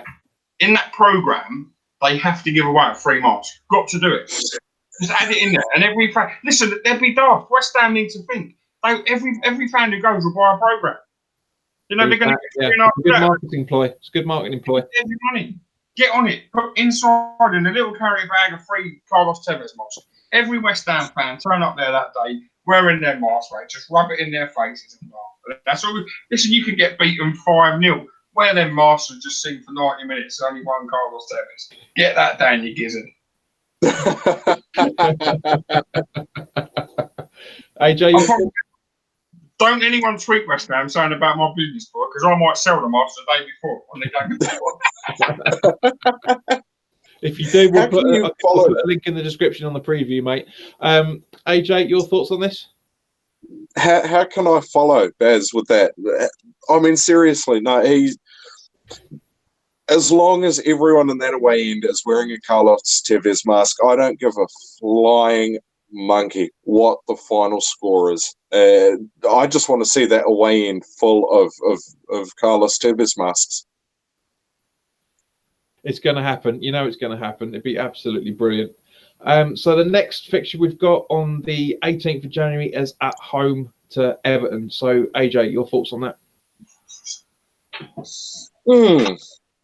Yeah, that's going to be a good one. Do you know, I really enjoy playing Everton. I really do. It doesn't matter whether it's home or away. I think because it's so unpredictable, as I said before, because we are on such even terms, anything can happen. Anything at all can happen. You know, they're the less important team in the Merseyside derby. Not many people pay much attention to Everton. Majority of their fans, fantastic people. You've got some deluded ones, but that's football. But no, I think at the end of the day, it's going to be unpredictable. It's going to be interesting. Yeah, that's pretty much my thoughts for it. Baz, your thoughts on Everton at home? Again, they're a good side, you know, and we're going to be fighting come the end of the season close to wherever they finish. So hopefully it's a game at home. If we go and get beat at Goodison, but we win at home, I'd accept it. You know, if we get beat at Goodison and beat at home, I'm going to be pissed off because the chances are we're going to be finishing below them. So yeah, it's a tough game. Hopefully we'll get a result, and that will. Them games, losing to Liverpool at home, Tottenham at home, Man United at home, they don't show you level. Playing them sort of teams and beating them at home show where you're getting them and shows your progress. You know, if you beat what's around you, you've always got a chance of finishing on. That's my fault always. And exactly. It's a game for us to show any ambition that their games we win. You don't get to, but in fairness to them, they come here last season, and that thing smashed us. And probably should have been 3 or 4-0 up in the first 10, 15 minutes. Absolutely destroyed us down there, our right-hand side. That was partly due to how bad Zabaleta was playing, unfortunately. Yeah, I mean, I agree with you, Baz, 100%. It would be nice if we lose away to get a home win to have that counterbalance on that. I always want that. Whoever we lose to away, I always want us to win at home, and likewise if we lose at home, I always want us to beat them away. So just to get that nice little semblance in there, it's going to be a very, very interesting one. Now the next fixture coming up is, to be honest, I don't recall seeing a fixture repeated this quickly. To be honest with you, we're playing Leicester 3 weeks after we played them at home away. 21st of January. So we're as it stands at the moment, we're due to play them on the 28th of December at home, and then on the 21st of January away. That's really strange. I don't recall us having a fixture that basically within a month of each other. I don't remember that. Baz, your thoughts on the away fixture? I personally don't like Leicester after last year with what happened after the game, you know, and I'm not looking forward to going back there after the disaster of the helicopter. I don't know, mate. It's difficult because they can be a good side, Leicester, in their defence, but they also can be dog shit. I'd be gutted if we got beaten. I would be gutted. If we really mean business this year, I would be gutted if we got beaten. But it will all depend on how much West Ham generally do want. But yeah, I'd be very disappointed, to be honest. I think we can go there and we're capable of it. So, but I don't know, you put me in a position. I'll take a point. That's an evening game as well, isn't it? As it stands at the minute, where are we? Yeah, 7:45 on a Tuesday night. Perfect. Thank God Sky have done us well again. So, AJ, your thoughts on that? I mean, I prefer it if we went away at Leicester, but I understand that, you know, it's only football. Look, just following on with what Baz said, you know, last last time we were up there, of course, the helicopter accident all happened after the game, and it was an absolute. It was a bitch of a thing to happen. It hit me fucking brutally, and I'm over here in New Zealand, so for me, being a Kiwi Hammer, it really did hit home. That could have been one of ours. It could, dare I say, as much as I don't really like them or trust them, it could have been either David Gold or David Sullivan. But no, I think talking about the football itself, last time we were away, it was a bastard of a game. It was a 1-1 draw. We weren't playing the best football. And neither were they, but it was still enough to get us at least that point. I think we have to go to Leicester and we have to give them the chance that they deserve to do Kunvachai proud. And to be honest, yeah, I'll be absolutely gutted with a loss. But in saying that, I'll take that. I'll take that point. I will absolutely take that point.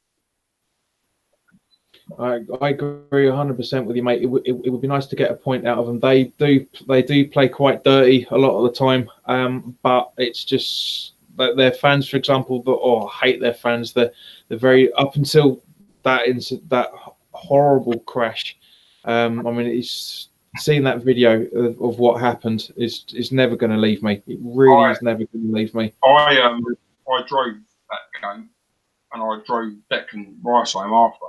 And I was parked in the players' car park, and I was parked along the fence next to the field it come down, and I was literally 10 minutes from it.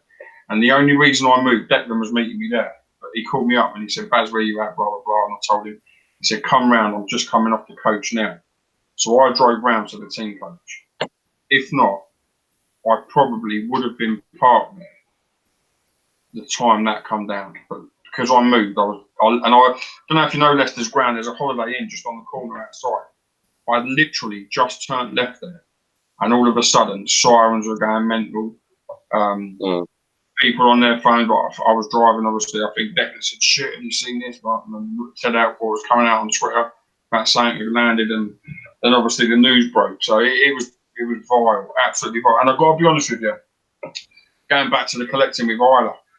Year before last, Leicester refused us permission because they had their own charity day. But they didn't tell me that at first. And I called them out on Twitter for it. And the owner obviously was alive at the time. And it all got back to them. And they made a £1,000 donation to Isla's fund for refusing us permission to collect. Last season when we went up there, I didn't even ring Leicester. I had a guy called Jim, who's their stadium officer, or managing officer, whatever he was. He contacted me before the fixture and said, "Baz, would you and your collectors wish to come and collect up at the King Power Stadium after last season? Our owners want to welcome you with open arms." So obviously we accepted. We arrived at Leicester. As I said, I was in the players' car park anyway. They took us in. They took Georgie with me. They took us on a tour around the ground. All pitch side, gave us pitch side passes for the whole day. Any hospitality we wanted, we didn't. We stayed in the away end, obviously, because of collecting outside. But they were fantastic. And I've seen the stories with the owner, with what he'd done for the local community, with the hospitals, blah, blah, blah. And it's tragic. It is absolutely tragic. And like you said, it's not even our club, and it hurts. And if that's one of your own owners, people might dislike David Gold and David Sullivan, but I'm confident not many people wish him down. It's vile, it's heartbreaking. What was more vile, as far as I'm concerned, is what was going on Twitter as well a few days later, with all the little wannabes coming out saying, "Oh, it's just another manager. Was that matter?" Blah blah blah. That I didn't say anything about that after it broke, because it took me a long time to calm down about that stuff, because that's one of the things that I can't stand about so-called supporters of different clubs and just people in general. To be honest, but the amount of jokes that were going around about the helicopter and all that sort of, I'm thinking, what a civilization. Well, it's not civilized in any shape or form, but what society are we living in nowadays, where people think it's funny to take the piss out of somebody that dies under any circumstances, much less that awful, horrific time that the club went through, because they're obviously, when I'm pretty much guessing we'll see in the next few months, but I'm guessing that everyone's going to be wearing armbands for the fixture as in memorial for him, as you're saying. Tim is saying in the live chat, I think it's still about the same one, saying we're going to beat them twice. It'd be nice for that to happen, but given the circumstances that I know it's not to the calendar year, but it'd be nice for us to not lose but not win under those circumstances, as far as I'm concerned. The next fixture we'll be talking about will be in a second, but just for the January. So just to recap, we've got Bournemouth away, Sheffield United away. Sorry, Bournemouth at home, Sheffield United away, Everton away. That's right, at home, and then Leicester away. Guys, out of those 4 points, Baz, what do you think the points tally is going to be for that? I'd like us to get 7 at minimum, and that's beating Bournemouth. Sheffield United should win. Draw at Leicester or Everton. If you don't beat, we should win 2 of them games and draw 1. If we lose 2 of them, we should get anything under 6 points would be disappointing, to be honest. Yeah. Your thoughts, mate? I've got to agree. Anything less than 6 points is just it's not good enough. I'm going to be a bit more optimistic. I'm going to say 8 points. I think Bournemouth. That's going to be a fun one. No, I'm actually going to go out on a limb here. I'm going to say 3 points there. I'm going to say definitely 3 points at Bramall Lane. I'm going to take a point against Everton. It's going to be a hell of a hard game. And yeah, I'm going to take a point against Leicester. So for me, 8 points. Yeah, I agree with you 100%, mate. My thinking is about 7 or 8 points out of that as well. So 1st of February at home to Brighton. AJ, your thoughts on that? Oh, God. Far out. Look, again, no disrespect to Brighton. They're one of these teams that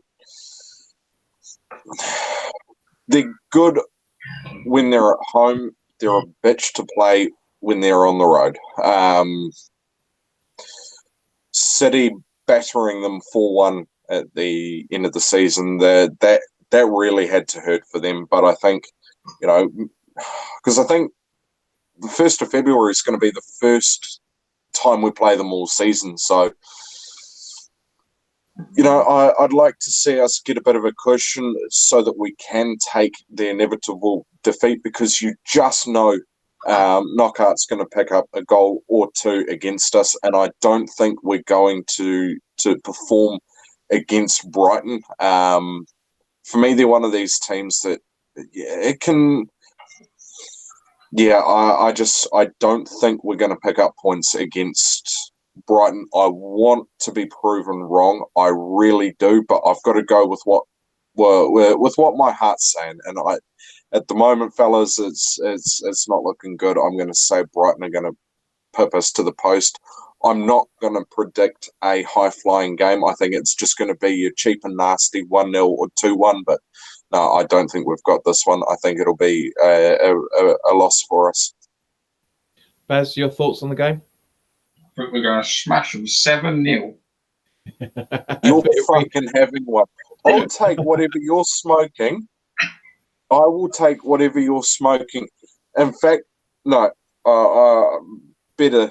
I can beat that. If we are going to beat them 7-0, Baz, I will wear a Brighton and Hove Albion shirt. I will buy it. I will personalise it. I'll go top bins. If we win 7-0. Are you going to put Baz's name on the back? I will. Don't do that, Jesus. You'll get grief galore. I'll get it on Twitter every day. I think we'll beat them at home. I think we'll beat them at home. It'd be hard. I said earlier on, it'd be hard down there, but we'll beat them at home. Yeah. If I'm honest, I look at Brighton as well. Yes, Knockout ain't a bad player, but like I said with Southampton, there's not a player in that Brighton side I look at and think, You're getting West Ham's team easy. No one stands out. And Brighton at home, if West Ham, which I think we do, really are going to show a bit of ambition, etc., we beat Brighton. And if we play Brighton at home on the 1st of February, I will leave my house that morning on the train expecting West Ham to win. So if I'm having a bet that day, West Ham would be my accumulator, 100%. 100%. Even if we lost the game previous and Brighton had won the game previous, I would back West Ham if everything was level. Everyone was fit and there was no suspensions, blah, blah, blah. I'd back West Ham to win. I'd be that confident. If they didn't, I'd walk out there like I walked out of Everton this year at home, for argument's sake, who destroyed us, and I'll be pissed off. That's a fucking bad result because they are dog shit. They're toilet. How have we lost to them? Because I think Brighton again will be from 15th and below all season. Garbage. Yeah, agreed 100%. I mean, we had a torrid time against them last season. Basically, for lack of a better way of putting it, because we didn't turn up. We didn't turn up on the away game, and we hardly had more than 10 or 15 minutes of turning up in the second at any point of the home game last season, either, for that matter. All right, so 8th of February, Man City away. Baz, your thoughts? Easy. 4-1, 3-4-0, something like that. It's a City. Now they're class, and write it off. Just go and have a good day. Just don't get embarrassed. I always say that. Don't go out there. Don't get injuries. Don't get embarrassed. If anyone's that delusional to think we go to Man City and actually believe we can win, I think you're off your rocker. I think a shit Man City, as last year, beat us in the end, and that was a dubious pen. You know, if Man City turn up, they could beat anyone 5-6-0. So they could beat West Ham 7 or 8-0 if they really wanted to. Just take it on the chin. Just don't get embarrassed. Go up there. Like last year, being beaten 1-0 there ain't so bad. It's difficult when you lose 1-0 and it's a dodgy decision, like it was. That hurt. The result didn't hurt. It hurt because of how the goal was. You know, if they had scored a worldie, you would have thought, we've done all right. We only lost 1-0. Because they scored a dodgy pen, you think, we should not have lost that because of the decision. So go up there. Don't get injuries. Don't get suspensions. And don't get embarrassed. Write it off. Too good. AJ? Yep, can't add anything else to that. Just head up to Manchester. Head up to Manchester. Enjoy the day out. You know, get on a sauce, sing some songs, make some new friends. You know, give it to the Man City fans for sure. But do not go into this game expecting a 2-3-4-0 win. For us, expect that from them. Do you know, it's about appreciating it, I think, because when they play, they're phenomenal and great to watch. And it'll be the same following fixture. And the following fixture, Liverpool away. But exactly the same. Yeah, it's the worst time. You know, you could play them 2 games and concede 10 goals and not score. Yeah. But you know they're that good, you know, and you've got to accept it, in my opinion.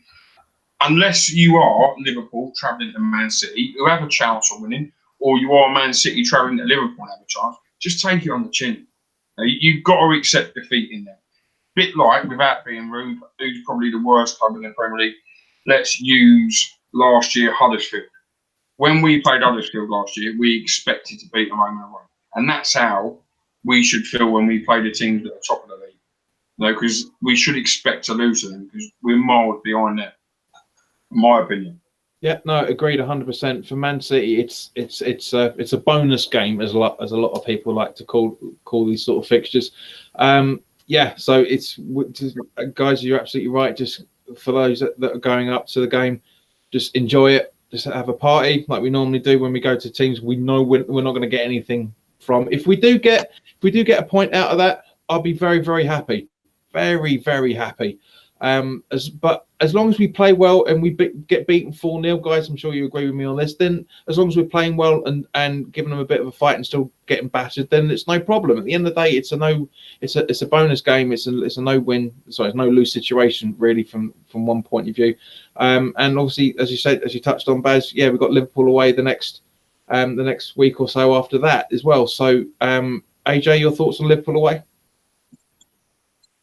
Same as what was said for City away. Just enjoy the day out. This is Liverpool.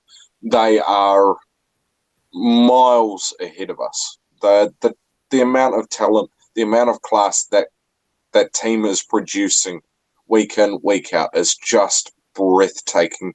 There is a reason why they are the champions of Europe. I hate to say it, but that's the main reason. Yeah, okay, they were playing against a shit opposition, standard bottle jobs of the Premier League, but it's just no, you can't expect anything from those two games. And if we concede 10 and 2, so be it. I will be okay with losing by a decent margin against those two teams. You just can't expect to go there, pick up the points. I mean, yeah, okay, I'd love it for us to go and repeat what we did a couple of seasons back, go to Anfield and pick up points, preferably 3 like we did that day. But, fellas, I just don't see it happening. Yeah, agreed, mate. 100%. Baz, you've already put your comments on for that one. So, 29th of February, as it's a leap year next year by all accounts. Baz, your thoughts on the Cockroaches at home, Southampton? I think we'll beat them, and this is why Brighton's important as well to win, and why I think we will, because you've got the 4 games that month: Brighton at home, Saints at home, and must-wins when you're visiting Anfield and the Etihad. So Southampton, I told you earlier on, I think they're shit. We'll beat them. So overall that month, I think we'll get 6 points as well. They're nothing. They're no fear to me whatsoever. Southampton. Exactly. I mean, we've got 3 fixtures in February, and guys, I think we'll both agree that if it's anything that we're getting 4 fixtures out of Brighton. If there's any in February, if anything, I reckon we'll get 4 points out of that. Brighton and Southampton just right off the other 2. But you know what? Them home fixtures as well. How bad would they have been if they were Chelsea at home and Tottenham at home? And all of a sudden you're playing all 4 of them top teams. It's an advantage, without being disrespectful to Brighton and Saints, that it's them, because they're proper winnable games for us in that every time. So you might go and concede 10 goals, but you could win your 2 home games 3-0. So really, you're goal difference. You've only shot 4 goals. Exactly. I mean, there's always the advantage when you're the home team, as you say, no matter who you're playing. 7th of March, we are away to Arsenal. AJ, your thoughts on that game? Yeah, it's going to be interesting. It's going to be one of those ones that is going to have a lot of... See, the last time we went to Emirates, right, I think we took the lead first, and then they came back from behind and won it 3-1. Correct, yeah. Now, 3-1 down. Yeah. Now, I have to admit that that day, we were just absolutely fantastic. We were really embracing that ethos and that mentality that Pellegrini has brought into this club. And do you know what? I rate that as one of our best performances of the season. Yes, great, okay, the scoreline doesn't reflect that. It was a dodgy 3-1. But you can't deny the talent that is Alexandre Lacazette and Pierre-Emerick Aubameyang. Those two on their day are brutally scary, and it makes me wish that we did actually sign Lacazette, because just imagine him up top with dare I say Arnautovic or Anderson and Yarmolenko with Lanzini in behind. Fuck me, that's impressive. But no, I think this game against Arsenal is going to be interesting, because we're going to see how they react to a potentially high-flying West Ham. Their place, and I will say high-flying, because I think we can do it. I'm going to be generous to us, though, and I'm actually going to put us down for a 3-3 draw. Decent shout there, mate. Decent shout. Baz, your thoughts on the fixture? Yeah. Do you know what? For me, it's the worst away game of the season. I hate it there. It is honestly the only ground I go to with no excitement, no enthusiasm. I just can't stand it. I don't like them. Touching on AJ's point about last season, he's right. The performance was tops, and I walked out there that day, and I thought, how have we got nothing? I've walked out of games that we've lost and deserved to lose, but I walked out and I thought, we do not deserve to come away with nothing today. We deserved at least a point out in this game. And talking on the way we played, I don't know if you remember, Anderson played central that day, and for me, he did too. The best game he's ever played for us. You know, and I see a lot of criticism about him, about his tracking back. All right, you've got the video from Watford. He ain't the best at it, tracking back. But, you know, you don't have Lionel Messi in your side because you want him to track back and get and cover and defending and all that. So he's a luxury player for us. And then we need to remember that. I think, and I do believe, he'd be more effective for us in that middle, 100%. And that day, as I say, for me, it was one of his best. Possibly, if not his best performance for West Ham. He played well at Saints away last year, Anderson. Second half. First half, he won in the game. Second half, he was brilliant. But yeah, it's just a game I can't stand it. I'd love us to beat them because I don't like them. And I think we've probably got a bigger chance now than ever of going there and competing for a while. Like, as I say, our 3-1 was flattered them, absolutely flattered them last year. Did not deserve that at all. No, that was the defensive line problems we were having at that point. But yes, agreed 100%. Yeah. Anderson was very, very good in that we started to see who we'd bought, and that's when the expectations just skyrocketed for him. Arsenal, I love going to the Emirates. I've been there a few times now, and it's a great day out, really good fun. One thing I'm really looking forward to seeing, as taking the West Ham thing out of the equation for a second, is Maitland-Niles, I think you pronounce it. They're one of their juniors. He's really impressed over the last couple of seasons. Really, really impressed me. I watched the Europa League final. He was one of their best players. I mean, it was pretty boring the same way that the Champions League final was. But I think it was Maitland-Niles. He was just absolutely superb. He made his debut against us in that piss-poor League Cup performance a couple of seasons ago. He's a local boy. He comes from Milford apparently as well. I'm looking, as from a footballing point of view only, I'm looking forward to see how he gets on next season. But obviously for our 2 fixtures, I hope he has a poor game. But yeah, as I say, it's going to be a spicy one, definitely. 14th of March, we are home to Wolves. AJ, what are your thoughts on that fixture? Next. I hate to say it. No, I'm. Again, there's a lot of variables here. Wolves don't exactly scare me. I don't mind a little bit of spiciness. And Wolves is always going to be one of those teams that's just going to be an absolute bitch to play because they're good. They're phenomenal for the championship. They're brilliant for the midfield. Will they be good enough for top 7? And that's what concerns me coming into this game in particular is, you've got a lot of variables. Where are they going to be? How are they going to be in Europe? Are they going to be in that quarterfinal, semi-final stage of the Europa League if they even qualify for it? So, you just don't know. But, you know what? Fuck it. 2-1. 2-1 win. Baz, your thoughts on that? He's keen, isn't he? Oh. Tough. It's going to be our game. If they have the season like they've had, it will be tough, difficult. But we got to hope that we do what we think we're going to do, and if we do, we have a chance of winning. So, and again, it's one of them. West Ham go at Wolves, and Wolves fans want to win. Wolves are coming at West Ham. West Ham fans expect to win. 3 points. Yeah, agreed.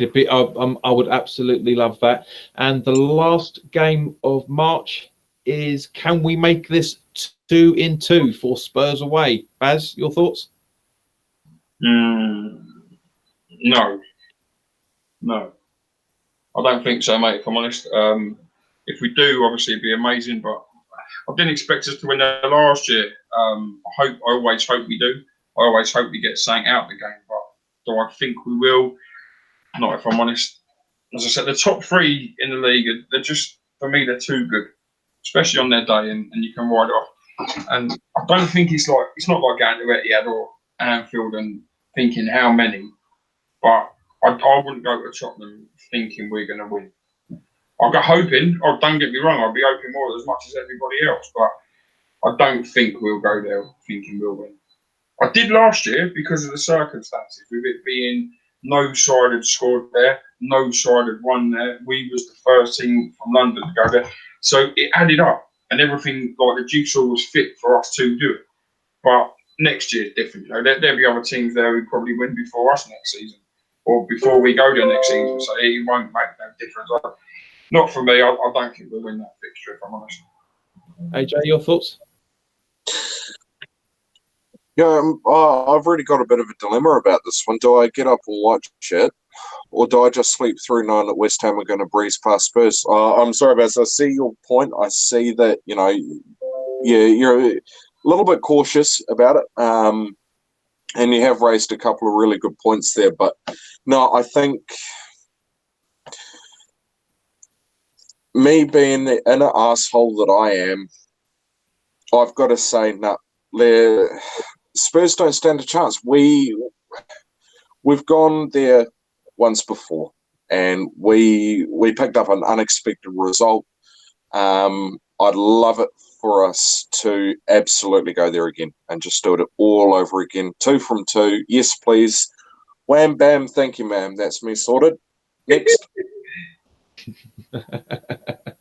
Mate, I agree with both of you on that, because it was yes, technically it was a fluke last season. It really was. It was a great day out. I really enjoyed being there. Great fun.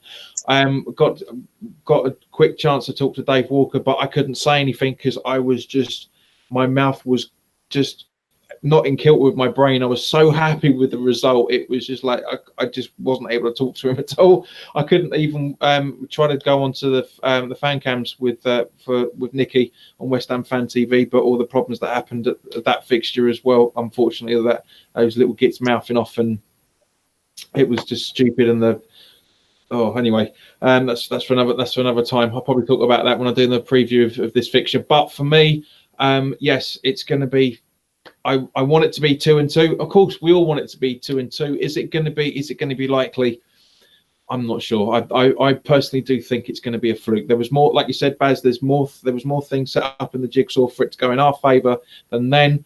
When it comes to the middle of March, my opinion might be different, because they might have a FA Cup game around the corner, or possibly isn't it about the semi-finals or the finals of the League Cup around about the end of February, beginning of March, isn't it? So we could be around about that sort of time as well. So we'll never know. But yeah, I absolutely want this to be 2-2. So for those 3 fixtures in March, what do you reckon the points are going to be, boys?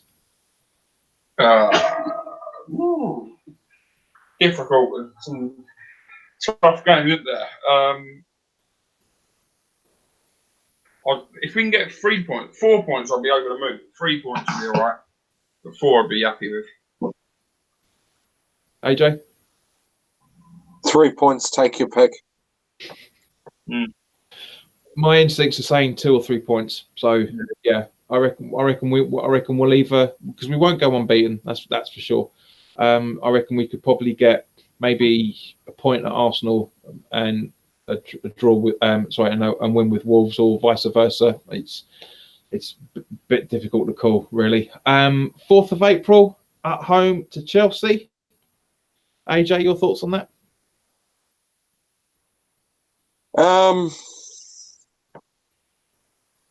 So the idea of Chelsea at home is always a fixture I watch, because it's just good seeing that rivalry. You know, we go to their place and they they do their best to create a vile, sickening atmosphere. At least with us, we don't need to try, because that's something that we brought over from Upton Park. Yeah, okay, you've got to look at that very first game against Chelsea at London Stadium, and it was piss poor. But then the next game, Arnautovic, Arnautovic picking up the goal in the 6th minute, opening his book against Chelsea's got that track record now. Is he going to be there by that time? That's the thing. Well, yeah, that's also what I was just thinking as well. Is he going to be there?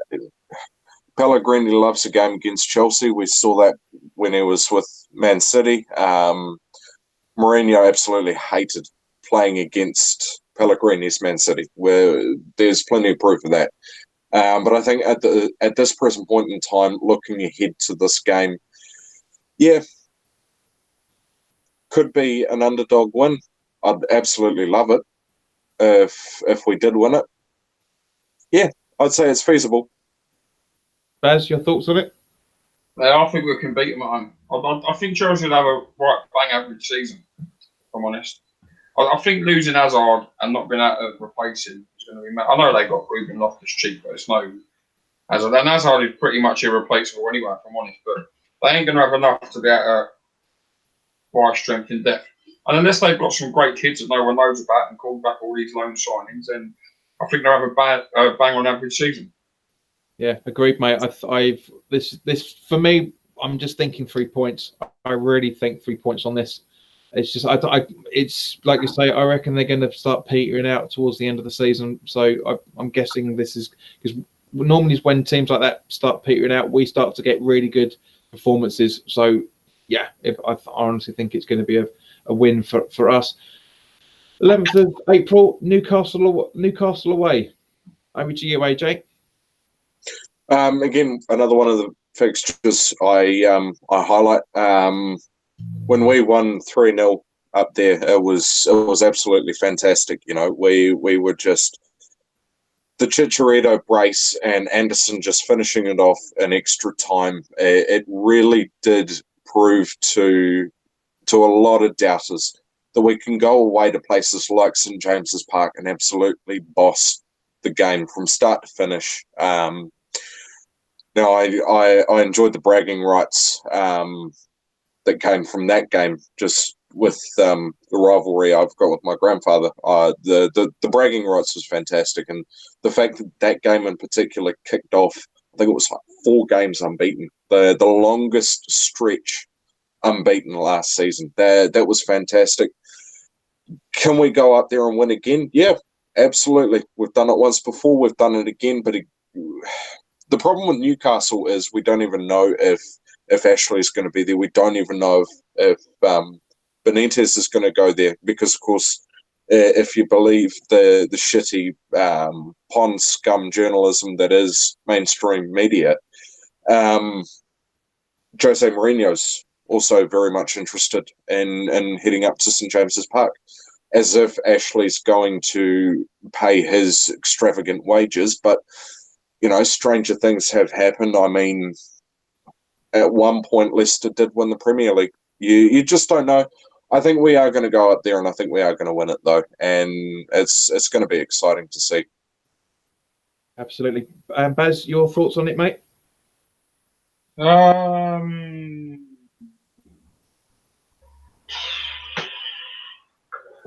At least it should be dry, not snow. It's fucking freezing up there in the winter. April should be all right. Yeah, well, you've got, what, 15 flights of stairs to climb? Fuck that, mate. I'm disabled. I got in the lift. 7 minutes. All of a sudden, they see me jump in the seats and start jumping up when we score. And all the what are you doing in here, mate? Sorry about that. No, it's a lot. I've been being everywhere you are. That is a trek. So you're the reason that stand is rocking then. Mate, honestly, that thing is high, proper high. But I heard that last year or I heard before last season started, that last season was going to be the last year that clubs could put fans above pitch side. They had to have some fans at pitch side level. So Sunderland were losing fans to that. But that rule obviously hasn't come in because it didn't last year. I don't know if it's going to change next year. I'm not sure. But as a fixture, I don't like Newcastle. I don't like the journey. I normally fly up there, to be honest, from here, which is quite easy. But it just seems to drag all the time, and the football's never great. Atmosphere is good in there if they're winning. If not, you're up in the gods and all you hear is birds tweeting and your own fans singing. So I'll take a point. Up there. Absolutely agreed, 100%. We always have either very, very good games, as you're saying, or we have very, very bad games. I haven't seen us go to St James's Park and have a mediocre game for a long, long time. 18th of April at home to Burnley. Baz, your thoughts on that? Win it, winnable. We should beat them. You know, if we really are pushing for European football, as we speak about, it's not in question. You win it. And as two football clubs right at this position right now, everyone fit, no suspensions, West Ham beating for me. Perfect. AJ, your thoughts? Yep, winnable. We did it last season. I'm fairly sure the season before last we got tanked 3-0. That's right. Look, yeah, I mean, it's a winnable fixture. It really is one of these winnable games. Everything's got to be in the right place at the right time for us to do it, just like it was last season. They've got to be playing piss-poor football. We've got to be, we've got to really turn up for this one, and I think we can do it. So, yeah, I'm going to say easy 3 points there, combined with what I said earlier on. I think we've got ourselves another 6-pointer on our hands. Because let's be real here for a second. It's teams like Burnley we should be getting these 6-pointers against. You know, your Brightons, your Leicesters, your Aston Villas, your Burnleys. It's those teams that won't really have much to play for at all. That are just in the Premier League for the sake of being a Premier League team. We should be getting these points against these teams. And I am 100% confident that we can pick up another 6-pointer against Burnley. I really am. Yeah, I agree with you 100%, mate. It'd be nice to have it. I don't think it will, but I'll be happy with those points if we get them. Absolutely 100%. Norwich away on the 25th of April. AJ, your thoughts on that? Trip to Carrow Road is always going to be one of these ones that, you never know what's going to happen, just purely because, again, this is a team that has turned their stadium into an absolute fortress. We did it with Upton Park. We're in the process of doing it with London Stadium. Norwich is a notorious place to visit to pick up points. There's a reason why they won the championship last season. It's because they were so tight-ass with the points. But I think, could we avoid squeaky bum time and pick up some serious points against Norwich? Yeah, I think we could. Baz? I think, again, it's difficult. As AJ just said, Norwich were good at home last year. Quite a difficult place to visit. But football-wise, if we do, again, I'll repeat myself, if we do what we should be doing, we should be quite a way above them and should win that football match. But just a game that you shouldn't lose, in my opinion, again. Unless they have a myth season, we shouldn't lose the football match. Agreed, 100%. One thing for me is I want to see a very, very drunk Delia Smith at half-time, like we saw a few years ago. That'd be great. Where are you? It'd be great to see that again. Brilliant. Okay, so we're coming into the last month of the calendar now. 2nd of May at home to Watford. Baz, your thoughts? Same as the away fixture, mate. At home, I think we should win. It's just it won't be easy. They're not going to be a pushover side. They're not a gimme, that's for sure. They're going to have a bit of batting, but yeah, I think we should win. Great. And as long as Troy Deeney don't score and give it the big one again. Yeah, 100%. 100%. AJ, your thoughts on it? As long as Troy Deeney is injured, we should be safe. The other big problem that I've got is Gerard Deulofeu, but again, I've made my feelings towards him known. If Watford kick him out, I'm sure there's a contract that we can give him, because he honestly is one of the best players outside of the top 6 that we've got in the Premier League. And I'd love it, absolutely love it, for us to pick him up. I'm not going to embrace my Kevin Keegan, but, you know, I would love it. Oi, oi, oi, oi. Hey, he's retired too. Yes, yeah. For me, definitely Watford. I really, really want us to get a point out of this at minimum, 100%. Last away fixture, Man United. AJ, your thoughts? I hate going to Old Trafford. I hate it. Should be changed from the theatre of dreams to the theatre of shite, in all honesty, because we perform absolute shit when we're up there. I don't like saying it. I really wish I could say, yep, no, we're going to go in and we're going to absolutely wipe their asses, you know, against the floor. We're going to just beat them fair and square. But the reality is we're not, and it doesn't matter who is going to be in charge. With some of those players like Jesse Lingard and Marcus Rashford, and if Pogba's still there, if he hasn't packed a tantrum, you know, there's a hell of a lot of talent at Man United. I will say, though, that I think it's going to be a close one, but I'm going to say probably 2-1. 3-2 at a stretch, but yeah, 2-1 Man U. Yeah, no, I agree, mate. Baz, your thoughts? An easier place to visit now than it has been before. So I think you've got more of a chance of getting the result there. A bit like AJ said, it ain't a place where we go and turn up, but you know, we didn't play bad last year, in fairness. Maybe under this manager, he'll go there and he'll have a proper go at them. I think that's what we're going to do in most fixtures.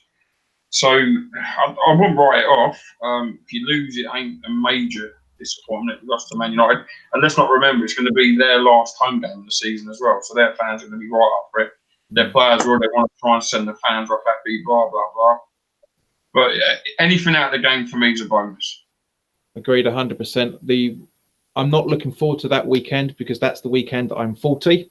I am literally 40 the next day. So I'm going to be trying to be tanked as much as possible. But yeah, you're right, Baz. It's not the fortress anymore that it used to be.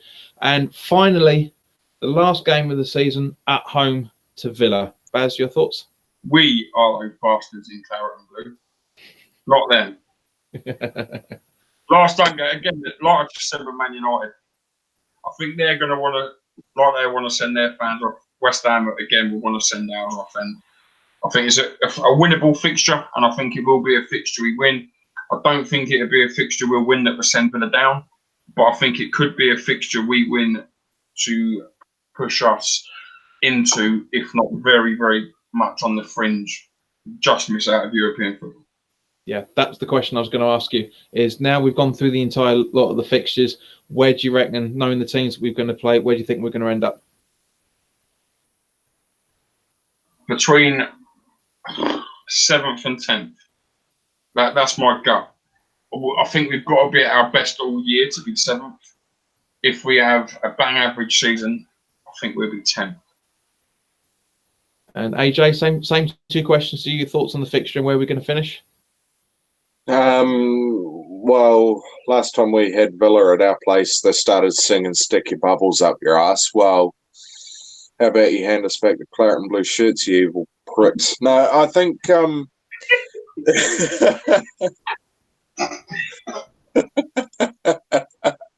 sorry, I couldn't resist that cheeky dig. Look, Villa they're a pretty decent team, but I think at the end of the season, you know, the fans are going to want to see an absolute brilliant performance just to finish the season, and I think we're going to be able to do it against Villa. As gut feeling, I'm going to say between 7th and 10th as well. I think it's a feasible thing, well, feasible place to finish. I'd love for us to go and absolutely pick up 7th and aim for Europe. That is a very small hope that I do have. But no, I think anywhere between 7th and 10th, count that as a good season. Anything below that, you've got to be asking questions at that point.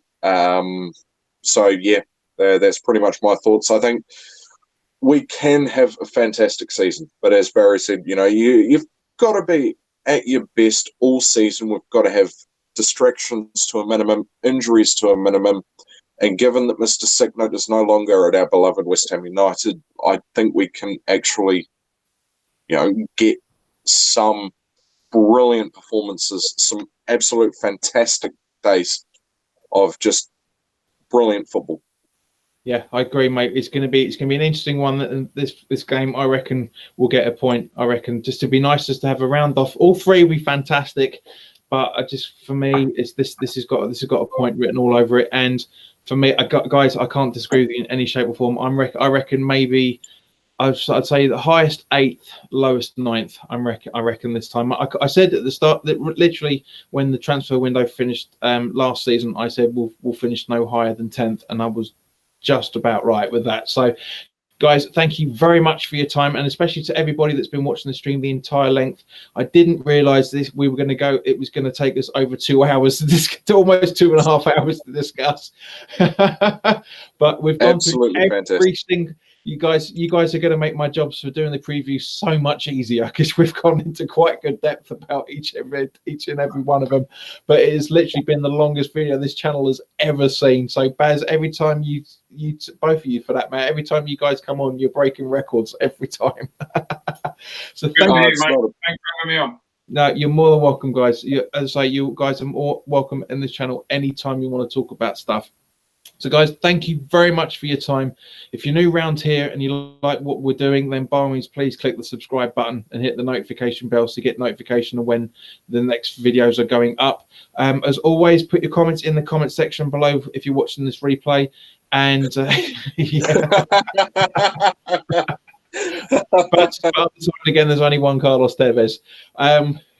We might have to make that a hashtag, I think. But also, guys, share this video if you know anybody that's got 2.5 hours spare. So thank you very much for your time, guys. And we will see you, well, I will see you very, very soon, because hopefully there's some big news that we'll be able to announce within the next day and a half. So keep tuned for that. In the meantime, guys, take care of yourselves. Enjoy the rest of your week.